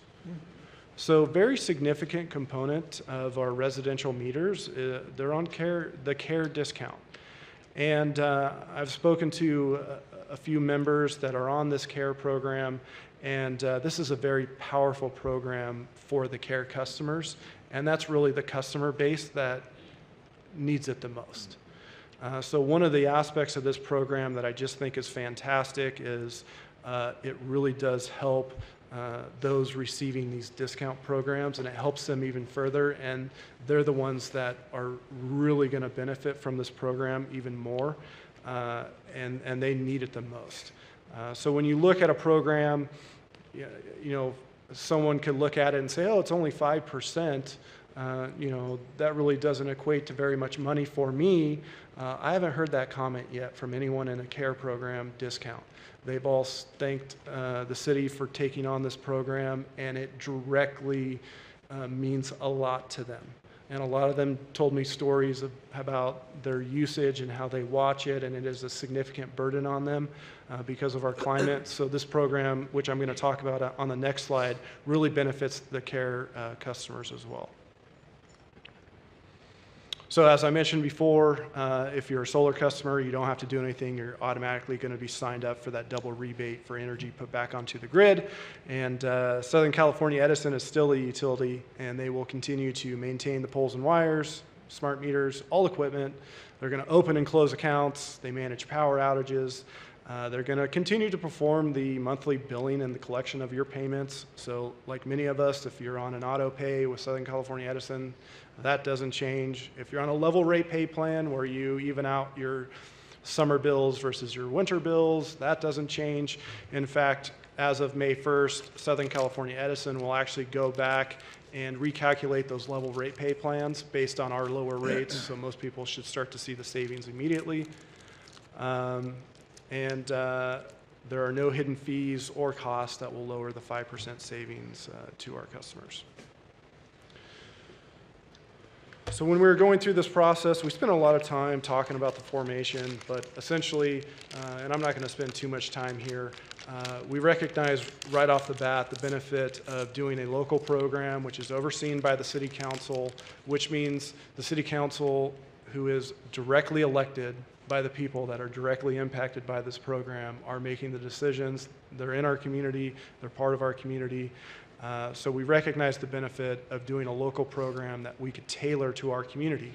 And one of the unique aspects of our usage is our per meter usage is higher than our neighboring communities, which if we would have joined into a large JPA service area, Rancho Mirage would have been in the profit center because per meter we have more usage, yet those profits would have gone to other communities. So the way this works, because it's a local program, is we were able to lower the administrative costs. We're providing higher savings, and we're also starting before anyone else. We're starting on May 1st, and we mitigated the risk by doing it this way. And the program money won't be distributed to other communities. This program is a standalone program within the city's financial statements. So if you look at a city budget, this is going to be a separate fund, what we call a fund in our system, meaning it's basically a standalone program. If you look at the city's audited financial statements, this is going to be a separate column in our audited financial statements that our external independent auditors will look at every year. And the money and costs of this program are accounted for separately, which means it's not impacting any other city services, and it's also not being commingled with city funds. So this program, of course, like any other program, there is an operating surplus, so it is planning to generate more money than its expenses, and which I'll get into on the next couple slides, but that money stays with this program and it can't be siphoned off for any other reason. And we're going to talk about how we envision using basically the reserves and what it means long term when we get into kind of looking at this program over the longer term. So the long term view is I think really for many of us where we really see the potential for a program like RMEA. So, you know, do we have to establish a rate stabilization reserve? We absolutely do. So just like the city has reserves, that's the cushion that protects you from the unknowns or maybe some known factors. This program, brand new, starting off at zero, it's got to build up some reserves. It's got to build up a rate stabilization reserve for the longevity of this program and to protect the program from unknowns in the future. And when we kind of talk about the 5% savings and the future of the program, is one of the aspects is if you took our rate schedule and you just compared it to the Southern California Edison rate schedule, our rate schedule is actually 27% below the Edison rates. The reason we only save you net 5% is Southern California Edison gets to charge our customers these exit fees. So not only does our rate schedule provide 5% savings, which covers all of our costs, we're also covering these exit fees from Southern California Edison with that. But rate schedule to rate schedule, our rate schedule is 27% below the Edison rate schedule. You only net save 5% because Edison gets to charge you these exit fees, and those don't last forever. So really, when you look at the long-term impact of this program, is those exit fees, they are long-term, 7 to 10 years, but after that period of time, this program has the potential to save our community above 20% on their electricity. Just like IID, because their rates are so much lower than Southern California Edison, is a selling point for realtors when they're selling property or when people are starting a business. You know, long term down the road, as soon as we overcome these exit fees, if this program is able to save you 20% on your electricity, it's not only great for you, the individual, but you're also looking at a program that will positively impact property values, because now it's something that is a true benefit for somebody purchasing or starting a business within our community. So when we look at the long-term aspect of this program, that's really what has us excited about it, is there is great potential with this program. You know, in the beginning, it's the toughest. Our costs are the highest, and we have to overcome these Edison exit fees, which are a significant component, but we're still providing 5% savings right now after we overcome all that. And looking down the road, you know, this has the potential to save people 20+%. That now becomes an extremely powerful program for our community. The example of that is, I mentioned the low-income discount program, the care customers. There is an exemption in law that protects those care customers, and Southern California Edison cannot charge them these exit fees. So these care customers benefit from our true rate, which is 27% below the Edison rate schedule. So the people that need it the most in our community who will receive a 27% savings under this program because they are exempted by law from these exit fees being charged into the program. So it's a glimpse of what we can potentially do for everybody after we get over the hurdle of these exit fees. So what's on the screen is the budget projection that the city used. It's been condensed so that it fits on one screen. And the column to the left, the 2018 column, because of the city's fiscal year, we start a new fiscal year on July 1st. So this program is starting May 1st. So there's only 2 months of operations in that first column, the May and June operations.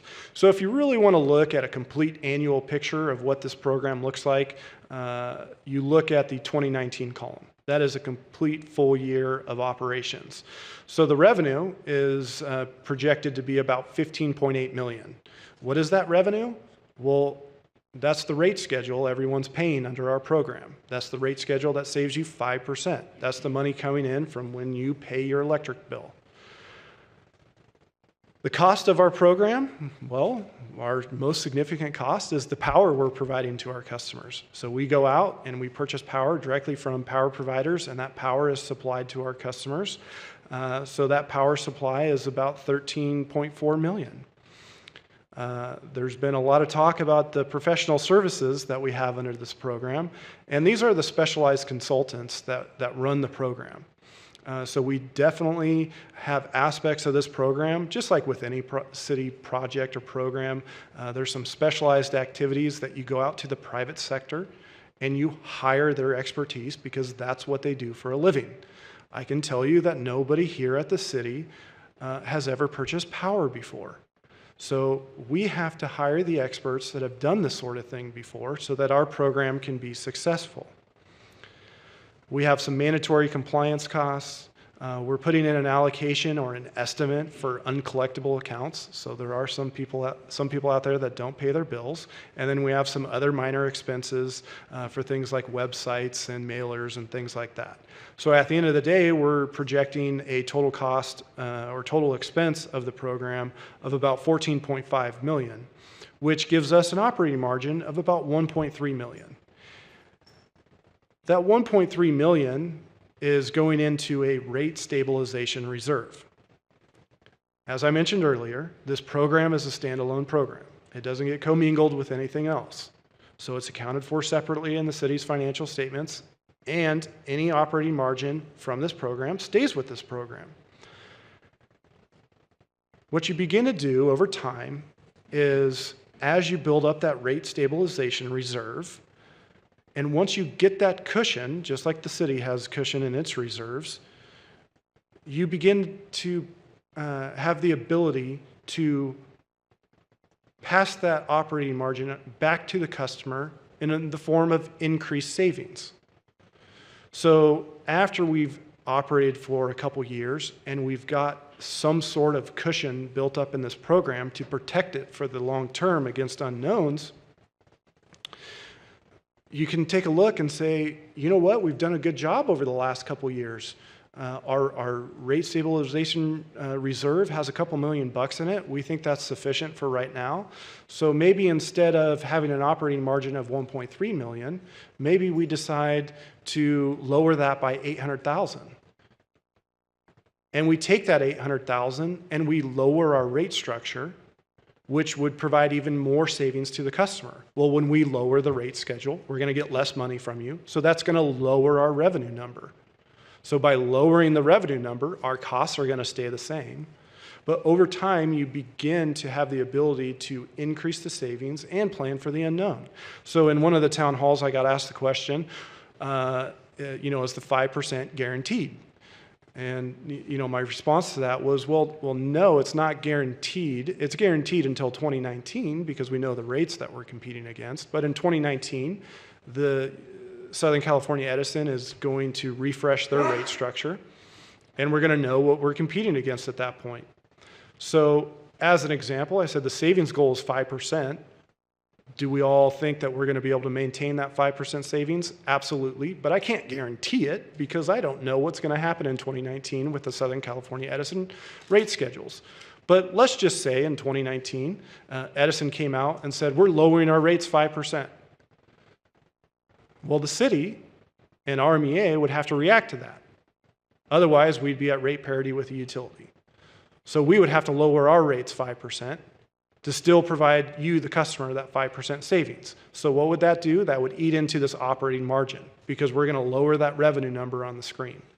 So the rate stabilization reserve is really the health of the program, and as that gets built up over time, you're able to lower your rate schedules even further, which provide greater savings to the customers as you start to provide the cushion for the program. And so this is what it's meant when we say it's a standalone program. And these decisions aren't going to be made at this big global level. These decisions are going to be made right here by the City Council. Specifically with the professional services and with the power supply, our two greatest costs. The majority of our costs are obviously between those two components. So the advantage that these big JPAs have is they're a larger service area. So they get economies of scale. So you purchase more of something, you usually get a better price for that.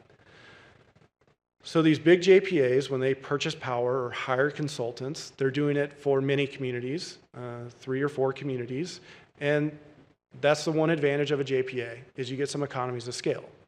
Well, our friends at the City of Lancaster figured out a way to get the benefits of a large JPA without sacrificing your local control.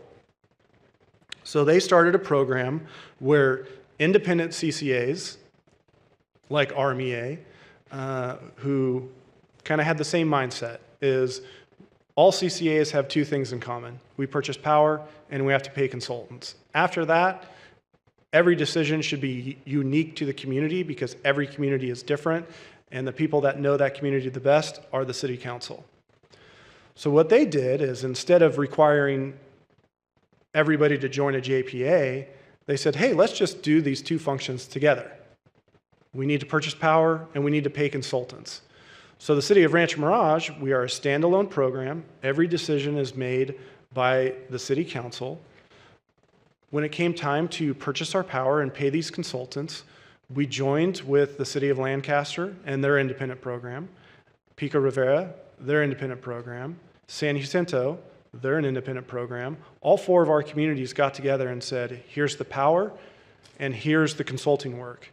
And we bid this work for the 4 communities to the power providers and to the consultants.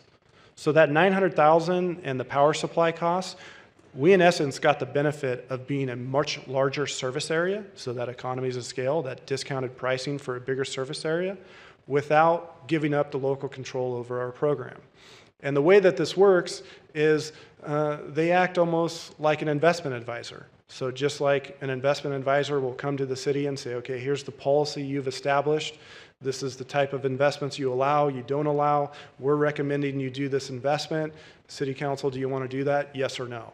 That's essentially what they did here, is all of these independent programs went out and pitched this work together to get that economies of scale, and then they brought that back to the individual cities and said, here's the pricing, here's the terms, do you want to do this, yes or no? So by doing that, we were able to ensure that the costs that are flowing through to this program, we did everything we could to lower it. Again, because our goal was to lower your electricity bills. So we're not going to let somebody gouge our customers. So every cost of this program was bid out, and it was done in a manner that protected our local control, but also lowered our costs to the lowest level possible. Public outreach, the public outreach with this program, we're right in the middle of it. We've done 2 town halls already. We've got a dedicated website that people can go to, find out any information about the program. We're going to have a dedicated telephone number. We're going to do multiple mailers. Everybody already received one. There will be at least 4 more notices that are mass mailed to every Southern California Edison customer. They're called opt-out notices. And essentially, it'll be branded in the same way as the first mailer. It'll look the same. And it just tells the customer, hey, here's what's going on. We're starting RMEA. This is the impacts. And you have the ability to get out if you want. Customers will receive 4 of those opt-out notices so that they know they have a right to opt out of the program, and they also know how to opt out of the program. We've done a couple e-blasts already. We're going to continue to do those e-blasts, and then we have 2 more town halls coming up. So on Tuesday, March 20th, we've got a time slot at 10 a.m., and then also on Tuesday, March 20th, we've got a time slot at 5:30, and that's at the community room at the library. Paul, if we could bring up the website really quick.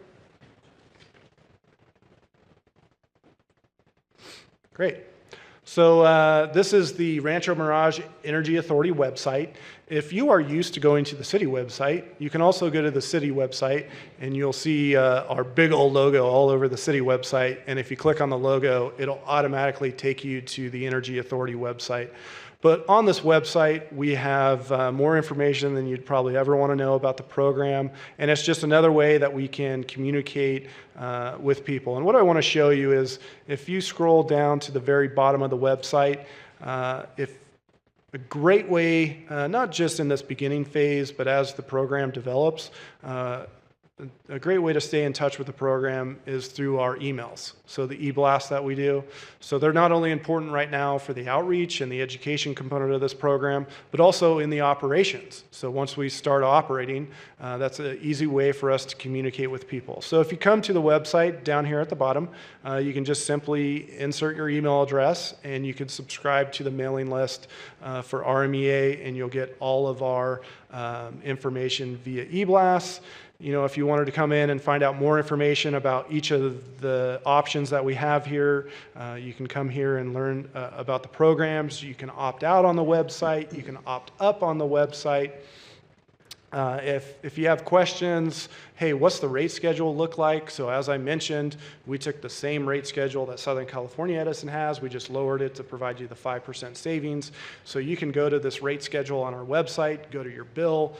They're called the same thing, and you can check out the rate schedule for yourself. If you're curious on what a bill will look like under RMEA, we have a sample bill on our website, and it just simply will talk people through the aspects of the bill. So your account number doesn't change, the details of the bill, and you've got the information over here on the right side of the screen. And what I want to show you is it's not until page 5 of your Southern California Edison bill that you actually see the Rancho Mirage Energy Authority name.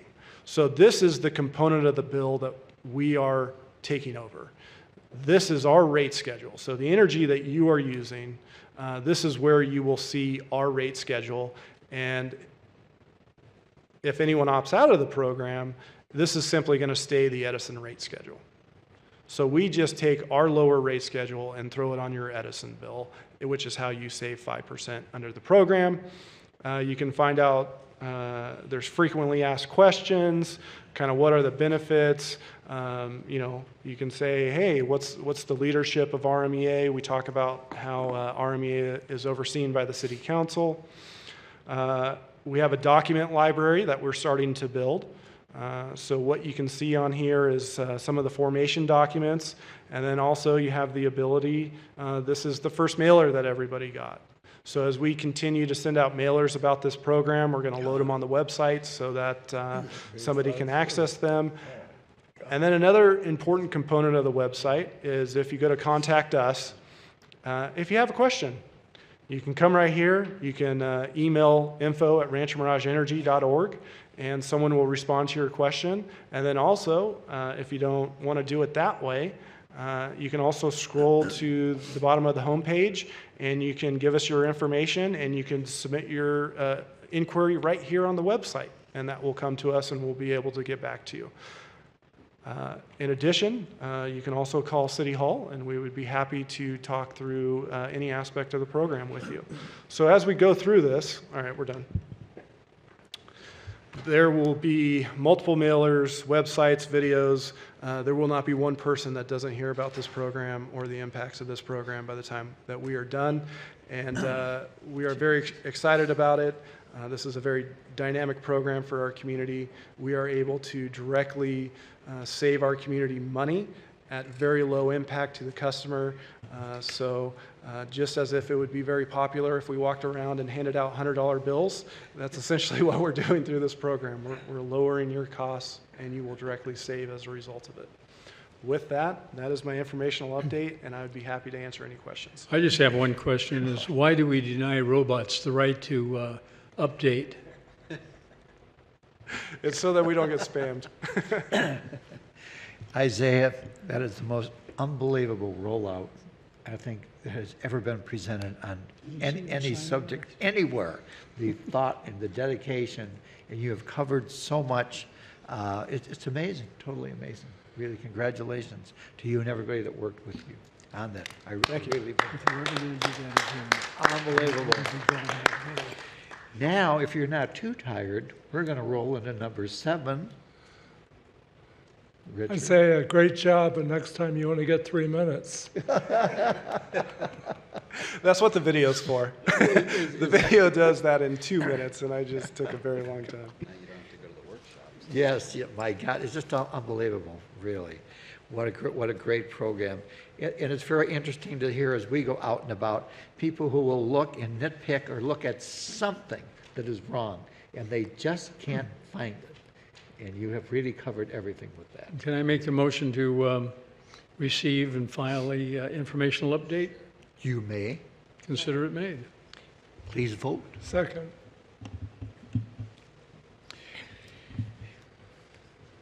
Motion passes 5-0. Very good. Now we're moving back to item number 7. Mr. Hagerman, please tell us about a grant supporting our public safety. Thank you, Mr. Mayor, members of the City Council. My second informational update for you guys. I'm very excited to announce that the Agua Caliente Band of Cahuilla Indians has again supported our Rancho Mirage public safety efforts in the form of 2 grants. So the tribe is a significant member of the Valley's charitable community. They donate millions of dollars over the years to support local civic and public service agencies, youth groups, healthcare organizations, schools, libraries, food banks, local governments, public safety programs, and many other agencies. The tribe has made it a strong priority to support public safety in particular. And the 2 grants that we're talking about today, the city has had a long history of receiving these grants from the tribe. So the 2 grants total $61,489.15, And the first grant in the amount of $27,845 is for the purchase of a standby diesel generator that will be at Fire Station 69, which is the fire station on Gerald Ford. And what that allows the fire station to do is during power outages, that generator will run that entire facility. So our public safety services, our fire and paramedic services out of that station, even during a power outage, that station operates as normal with that generator. So that's a very important component of any public safety facility. What you have on the screen is a picture of, nope, go back. This is the generator that the tribe is purchasing for the city. And essentially, the most important facilities that need to operate during emergencies or during power outages are obviously our public safety facilities. So this will run that entire station in the event of a power outage. Then the second grant, which is in the amount of $33,644.15, was approved for the purchase of a police motorcycle. So guys, go ahead and bring up that picture now. And see if you can zoom in a little bit on the motorcycle. The motorcycle in the picture is the type of motorcycle that we will be purchasing with this grant.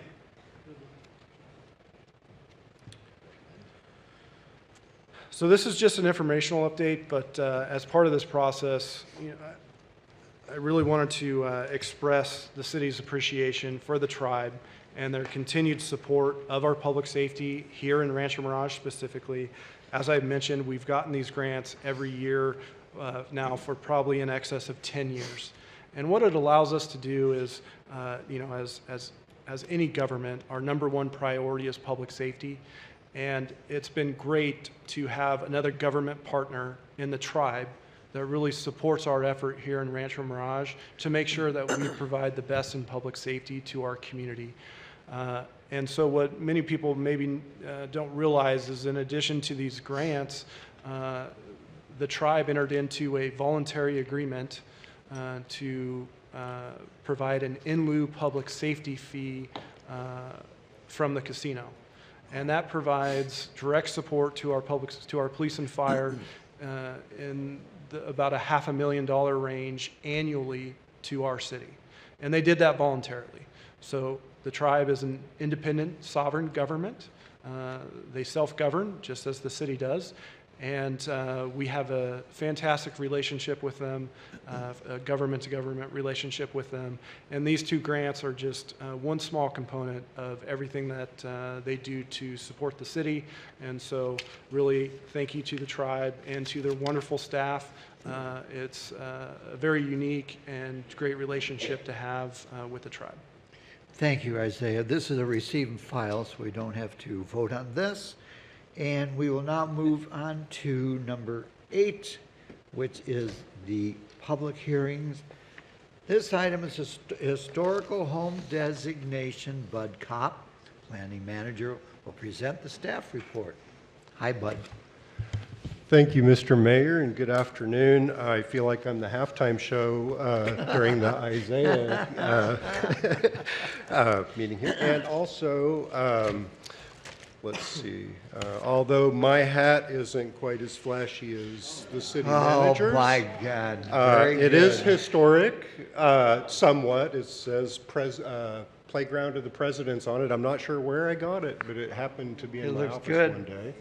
Randy probably knows, or Mr. Binder probably knows. Sure, I'll be your color man while you do the halftime show. Those were given out when Rancho Las Palmas Shopping Center, in conjunction with the Chamber of Commerce, used to do a sidewalk sale on the weekend close to St. Patrick's Day. And it does have a shamrock on top, so. But bar, green beer, the whole thing. I'm here today to continue the historic theme. Can we have slide 1, please? There we go. This home is located at 71051 Tamarisk Lane and was originally commissioned by Sam and Gladys Rubenstein and is currently owned by Mr. Stephen Rose. The architect of the home I will show you is William Cody. The home was built in 1972, which makes it 46 years old. Mr. Rose is in possession of the original home plans, which are in remarkably good condition, and shared them with the Historic Preservation Commission on their tour. This is the last known residence that William Cody fully designed. The home is important because it exemplifies a transition between mid-century architecture and the new shapes, forms, and finishes that Mr. Cody was experimenting with in the early 1970s. The home was initially visited by the Historic Preservation Commission in 2015, and the commissioners voted unanimously to recommend designation of this home. However, the owners at that time were in the process of selling the home and did not follow through with authorizing the consent for designation. Last month, the Historic Preservation Commission again toured the home and found the structure remains significantly original and remarkably preserved. As seen from the street in the photograph on the left, the home is presented as a long stucco facade stretching nearly the entire width of the lot. Upon entering the double doors on the right, it's flanked with a Cody-designed luminaire, which I'll show you in a little bit. But through these doors, one enters a grand enclosed courtyard with mission pavers and deep roof overhangs. Tongue and groove wood ceilings, beamed overhangs, and recessed lighting surrounds the enclosed courtyard, as shown on the photograph to the left. At the end of the enclosed courtyard is a window wall with a sliding glass door leading to a private walled garden shared with the master suite. And to the immediate left of the courtyard entry is a casita, and to the right is a den, one-car garage, and carport. Within the courtyard, renowned artist Claire Falkenstein created entry doors to the home, as shown on the left. The entry doors are sister gates to those commissioned in 1960 by Peggy Guggenheim for her home and art collection in Venice, Italy. A few years back, when I was in Venice, I visited the Guggenheim home and was so impressed by the gates, I took the photo shown on the right, not knowing at the time there were sister gates located in Rancho Mirage, or how handy this photo would come in for today's presentation. The gates are welded, intertwined copper wires with large nested pieces of colored, rough-cut Murano glass. The gates are truly a gem. The interior of the home boasts generously proportioned rooms, clerestory windows, and seamless indoor-outdoor living, characteristics of William Cody's mid-century modern design. The rear of the home includes a deep overhang veranda, as shown on the right, with exposed beams looking over the pool, yard, Tamarisk Golf Course, and Santa Rosa Mountains beyond. Unique aspects of the home include use of two-piece clay tile roof, uncommon in earlier Cody homes, uniquely crafted built-in niches, custom luminaires at the front entry and on the veranda. The property has a high level of architectural integrity in its design, materials, workmanship, and context. The property is an excellent example of how the mid-century modern style of architecture evolved as late as 1970. Attached to your staff report today is a letter from Catherine Cody, daughter of architect William Cody, stating that this was her father's last residential commission. These combined factors, as described and illustrated, make this particular residence uniquely qualified for designation as a historic resource. As of this date, the City Council has designated 62 structures in the city as historic resources, and if this home is designated, it would become the city's 63rd designated historic resource. On February 7th, the Historic Preservation Commission toured the residence and unanimously recommended designation of the home as a local historic resource. Attached to the staff report is the property owner's consent to designate. And further, the commission recommended that city staff contact the property owner when the home turns 50 years old to encourage the applicant to place the home on the National Register. Yeah. The Historic Preservation Commission unanimously recommends that the City Council approve designation of the property as a historic resource pursuant to Title 15 of the Rancho Mirage Municipal Code. And also in attendance today is the chairman of our Historic Preservation Commission, Mr. Ray Keller, who may wish to approach the City Council for some additional comments. And that concludes my presentation. I'd be happy to answer any questions. Thank you. Thank you very much, Bud. Any council comments? Bud, is this part of a planned unit development?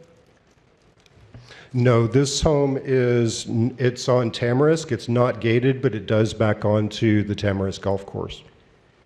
Any other comments? Okay, thank you. I would also like to, Ray, you want to come up and say a few words? And Ray is Ray is the chair of our Historical Preservation Commission, who is doing a fabulous job. Also, I'd just like to say that we are also in appliance with and part of the Modernism Week, and we have funded it this week, and they were very, very happy that we are in the groove. It's up to you. Here's your hat, Ray, if you want. I have my own thing. Go ahead, Ray. Is this hot? Yes.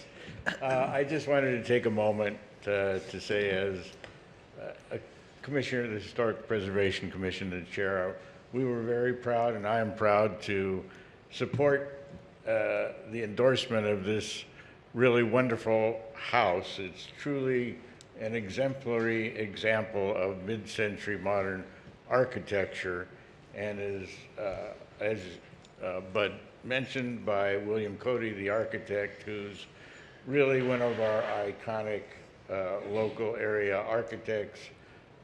And the house is very, very special in the mid-century modern area, and the slides show a little bit of it, but you really appreciate it much more if you're in the house.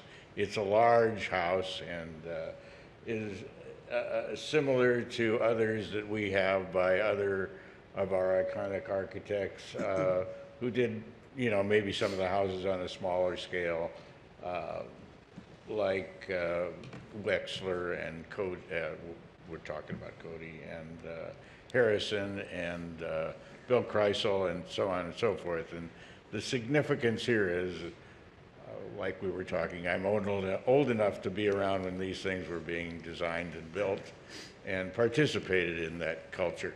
But the qualities of the indoor-outdoor spacing, the large areas of glass, the treatment of light on days like we experience today here in the desert are very, very significant in this house. And the other thing that's great is it's extremely well preserved, as it was built in the 70s. So it's truly a great example, and it shows how the mid-century modern style matured in these 10 or 15 years to really focus on the desert living style that we all appreciate here in the desert. Indoor-outdoor relationships and the like. The other thing I wanted to mention is that it is an extremely rare and exemplary example, and it's, I hope, the direction that the Commission and Rancho Mirage is going in the future with historic preservation and getting the really fine examples, and there are others that are out there that we haven't approached yet, but I hope we will do in the future. And I just also wanted to thank the council for its support in the Historic Preservation Commission efforts, and looking forward to continual service in this area. Thank you. Well, thank you, Ray. And as you know, we've discovered, and we do know, that Rancho Mirage has a huge history in modernism, and a history that goes back as far back as Palm Springs in their history too. And Melissa's book that she wrote, and which will be coming out soon, is a treasure of what is in Rancho Mirage. And yes, we are there to support it. And we have a lot of people coming in. Thank you very much to a lot of wonderful people coming in and investing and keeping these houses original, as you well know. Yes. So thank you very much. Thank you. And Anybody Mr. Mayor, else? if I could, Ray, could you, you know, it was Councilman Hobart that came up with the ordinance for historic preservation voluntary ordinance as it is in 2002. 2000. But so for his enjoyment, can you explain where you went to college? Well, you opened the door, Randy, and I'll expound on that a little bit. I went to USC and graduated there many years ago. But also significant is that William Cody, the architect of this house, went to USC, and I later found out when investigating and following this house that Cody, after he graduated from SC, graduated from SC, worked or apprenticed in the office of, I just lost it, what's his name? Cliff May. You may have heard the name because he was a very popular and significant architect in Southern California, did many, many homes that were published by Sunset Magazine. And Cody worked there for a few years and then went out on his own and established an office here in the desert. So you've got a great example of a USC graduate and Cliff May experience, and then coming to the desert and practicing here. Very good. Thank you, Ray. Thank you, I guess. Okay, I will close the public hearing. Any council comments further? Or if not, I will make the motion that the City Council adopt resolution next in order approving the designation of the property located at 71051 Tamara's Lane as a historic resource pursuant to Rancho Mirage's Municipal Code Chapter 15.27. Do I hear a second? All right, second. Please vote. Motion passes 5-0. And didn't Bud do a great job in that Bud, presentation? wonderful. He does, including your hat. Bud, did you get hats for all of us? It's the only one I haven't seen one before. It's just the one. That was, seriously? That's it? Okay. Boy, that's a treasure, Bud. Is that in your collection? Yeah. Good, good, good. think All right, he we will now inherited it. move to the action calendar. Item number 9 is resolution regarding the Jocelyn Center. Mr. Hageman will please present the staff report. Thank you, Mr. Mayor, members of the City Council. The resolution before you today for consideration would allow the Jocelyn Center to place their funds into the city's investment pool, whereby they would be able to earn interest on those funds. At the same time, authorize the city manager and the city attorney to enter into an agreement to establish that relationship, and the resolution would also waive any city costs in the process, so it would truly just be a benefit for the Jocelyn Center. The history on this item is Mayor Pro Tem Kite reviewed the activities that the Jocelyn Center provides to the Cove communities, so Rancho Mirage, Palm Desert, and Indian Wells, for those adults that are 50 and better.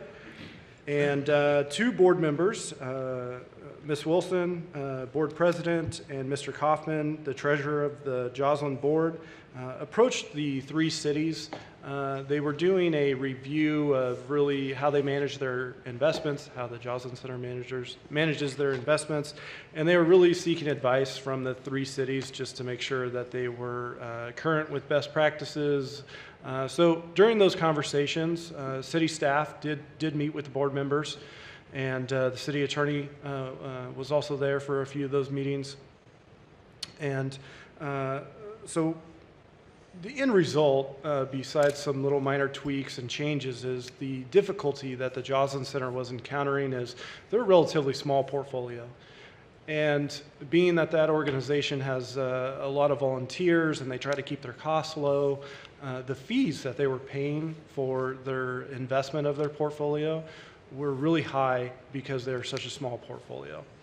So it really was becoming evident that given in today's low interest rate environment, what safe investments they were investing in, they were pretty much getting feed out of their returns. So they were looking for other avenues that wouldn't require significant time commitment of their staff so that their staff could continue to focus on the great programs and activities that they provide there, yet still have an option for them to get some return on investment or earn some interest on their money.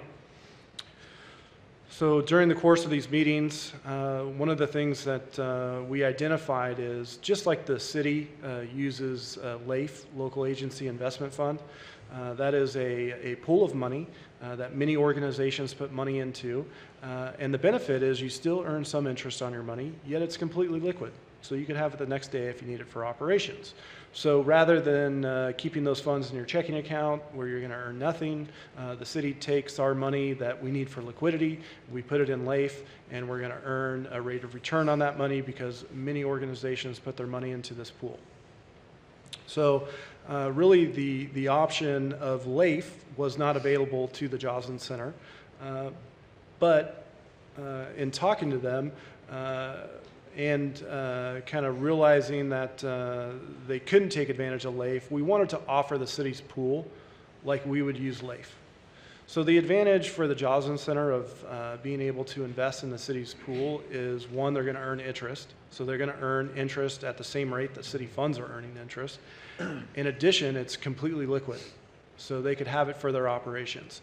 And really, when we looked at the management of their portfolio, they had a really good long-term strategy, which was working for them, and they were earning money on that. So no change to that. It was really the short and medium-term cash that they were really struggling with because you can't go out and invest it because you need it for your operations. So they were stuck leaving it in their checking account where it was essentially earning nothing. So we took this to the fiscal year 17-18 Investment Policy Subcommittee, which consisted of Mayor Pro Tem Kite and Councilman Hobart, and we discussed the idea of allowing the Joslin Center to use the city pool for a benefit to them and waive the city fees so that they just get a true net benefit. And the subcommittee was very supportive of this concept. And really, when you look at it at a very high level, the Joslin Center provides a great service to our Rancho Mirage residents. The city financially supports the Joslin Center. And this is just another way where really it's extremely low impact on city staff and city staff time. But it will provide a really good benefit to the Joslin Center. So in essence, it was a very easy way where the city could do something to help the Joslin Center, where their money will earn interest at the same rate as every other city fund, which will just further provide support to the programming and the great services that they provide to our residents and the Cove cities in general. So I attended the Joslin Center board meeting on February 27th. And I presented this to the board with a recommendation from the board president, Ms. Wilson, and the treasurer, Mr. Kaufman. And they gave the history from their perspective as board members. And then I kind of just gave a technical presentation on how this process would work with the city. And the result of that board meeting was their board did formally request to the city council that they be able to invest funds into the city pool. So how it would work from a city standpoint is we have two other nonprofits that we currently do this for. So we have done this process. We know how to do this process. And the Joslin Center in our financial statements would be a separate fund. So their money wouldn't be commingled with anything else. And to be clear, we're not becoming their checking account. The Joslin Center still has their checking account. They're still going to issue their checks. So we're not going to be issuing checks on behalf of the Joslin Center. Simply all they're going to do is they're going to deposit money with the city. And then the city then deposits or takes that money and invests it into our pool. So the city manages many different funds. And each one of those funds is a separate set of books. So it's got its own money coming in and its own money coming out. That's the purpose of a fund. You track that separately. Joslin Center would be the same thing. They would just be one fund. And the way the investment portfolio works and the advantage of the city's investment portfolio is about $100 million. We manage that as one big bucket of money. Well, what that allows us to do is we're allowed to, or it enables us to invest our money out much further than if we managed each fund independently on its own. So we don't need 100% of our money right now or within the next year. So what we're able to do by pooling the money together is we're able to get greater returns on investment because we can go out further and get higher interest rates. Yet, money is still liquid for people within the pool. So they can get it the next day, yet they're still going to get the advantage of some of our investments that go out 5 years. And right now, the city's portfolio is yields maturity is about 1.4%. So on completely liquid money, they're going to earn about 1.4%, which is great for the Joslin Center. So really, it's up to the Joslin Center how much they invest and when they want it back. So we've established a set of forms and a procedure with Joslin Center where they park money in our investment pool. And just like every other fund, quarterly we allocate the interest. So if the Joslin Center represents 5% of the cash within the pool, they get 5% of the interest earnings. And we go through this calculation quarterly for the city. So they would just be part of the normal process that we do already. That's why it's not a significant time commitment or burden on the city of Rancho Mirage to help the Joslin Center in this manner. So just to be abundantly clear, there is no advantage to the city of Rancho Mirage to allow this. In fact, it actually costs us a little bit of money. Within that process, the resolution would basically waive those costs from being passed on to the Joslin Center. So for their short and medium-term cash, they would choose when they want to deposit it and how much and when they need it back from us. And it solves their issue of earning basically no money. And really, when you look at the operations of the Joslin Center, the 3 Cove communities, as I mentioned, we do financially support them, and we are a significant component of their budget. Our financial support is. And we pay them on a quarterly basis. So each of the 3 cities, they pay them on a quarterly basis. So at the start of the quarter, they get all 3 cities money for the quarter. As they operate, they'll start to use that money over that quarter. So really, by the time they get to the end of the quarter, they've used most of the money that we've paid them. And then when we infuse them with money again, which was creating a problem for them because they didn't have anywhere to invest for a quarter or maybe for a 6-month period.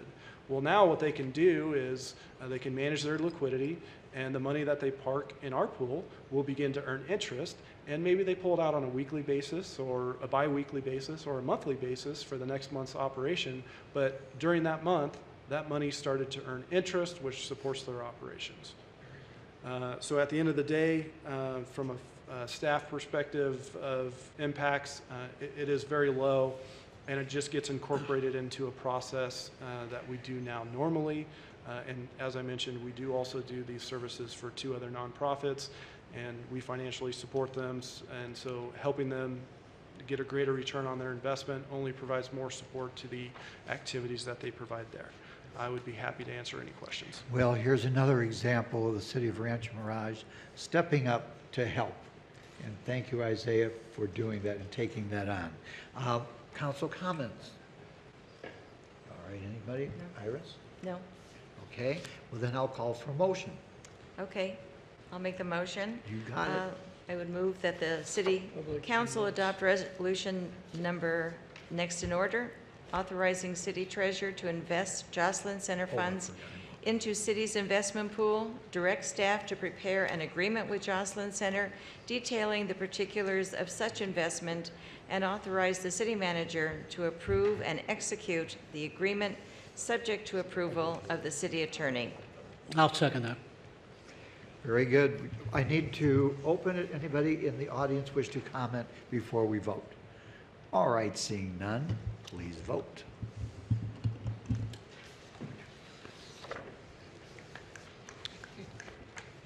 Motion passes 5-0. Very good. Now we're moving on to item number 11 regarding RMEA. Who's going to do, who? What happened to number 10? You skipped over 10. Did I miss 10? Let me go back. Oh, yeah. Item number 10 is 2 resolutions regarding Del Webb, Rancho Mirage. Mr. Hager, see, I'm just so used to just rolling into you. Mr. Hagerman, will you please present the staff report? Thank you, Mr. Mayor, members of the City Council. The two resolutions before you today for consideration, Resolution A essentially establishes the intent to create a community facilities district and to authorize the levy of special taxes. And then Resolution B is the intent to incur in bonds to fund public improvements that are specific to the Del Webb development. So much like the city has done in the past with assessment districts, where those property owners that directly benefit from the public improvement pay for that via debt that's issued, then they pay the debt service. Del Webb project has the same. So the developers are bringing in many public improvements as part of that plan to develop that project, which is consistent with our approved development agreement. There would be the creation of a form of assessment district. In this case, we're calling it a communities facilities district, which is under the same section of law, the Melrose Act. And so we did get the petition from the developer to request the city to do this process. So it's anticipated, if this is approved, that basically the city would continue to move forward with the formation process of CFD number 4, 4A actually. And this isn't citywide, again. This is just specific to the Del Webb development because these are public improvements that are specific to that site. So they don't benefit anybody else. These are public benefits directly associated with that site, so they're directly funded by the future property owners of the site. And they're going to fund water, wastewater, utility undergrounding, city infrastructure, and related fees. The proposed bonds for these improvements is not to exceed $8 million, and this is for phase 1. So as we work through this formation process, CFD number 4 will actually have 3 phases. There will be a B, and a C process that will be initiated as future phases of the project develop. So right now, what we're talking about is just the A, which is phase 1 of the development.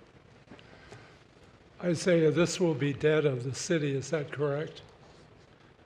So it is, no, it's not debt of the city. It is pledged by the property owners. So it's debt. Is it just issued by the city then for the development? Yes. So this isn't a city commitment. This commitment's put onto the future property owners. We would remain at zero bonded indebtedness? Correct. Yep.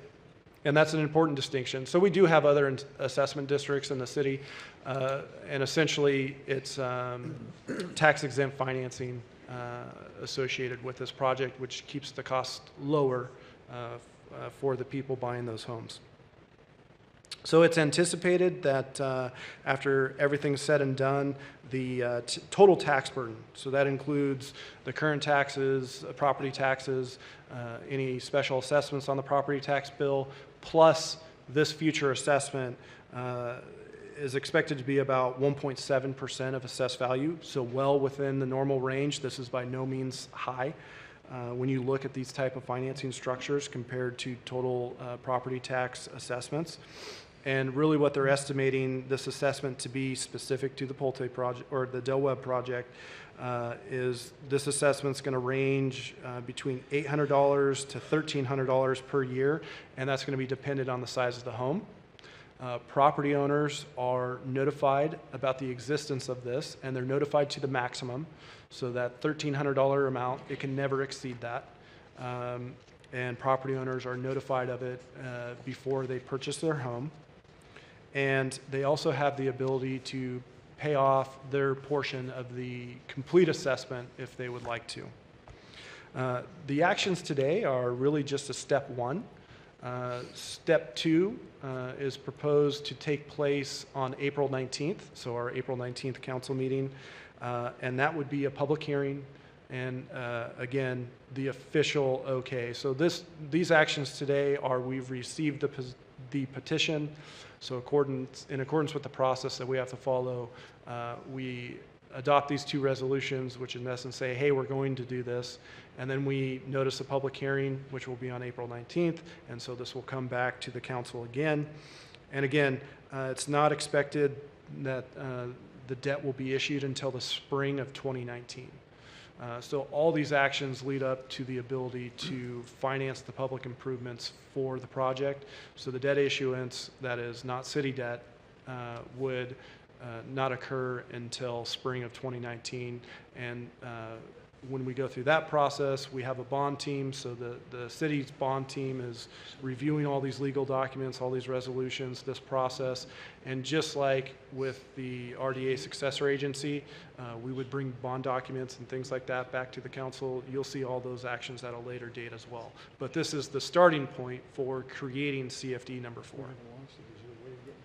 And there is no fiscal impact to the city as a result of this. So again, this is not debt of the city of Rancho Mirage.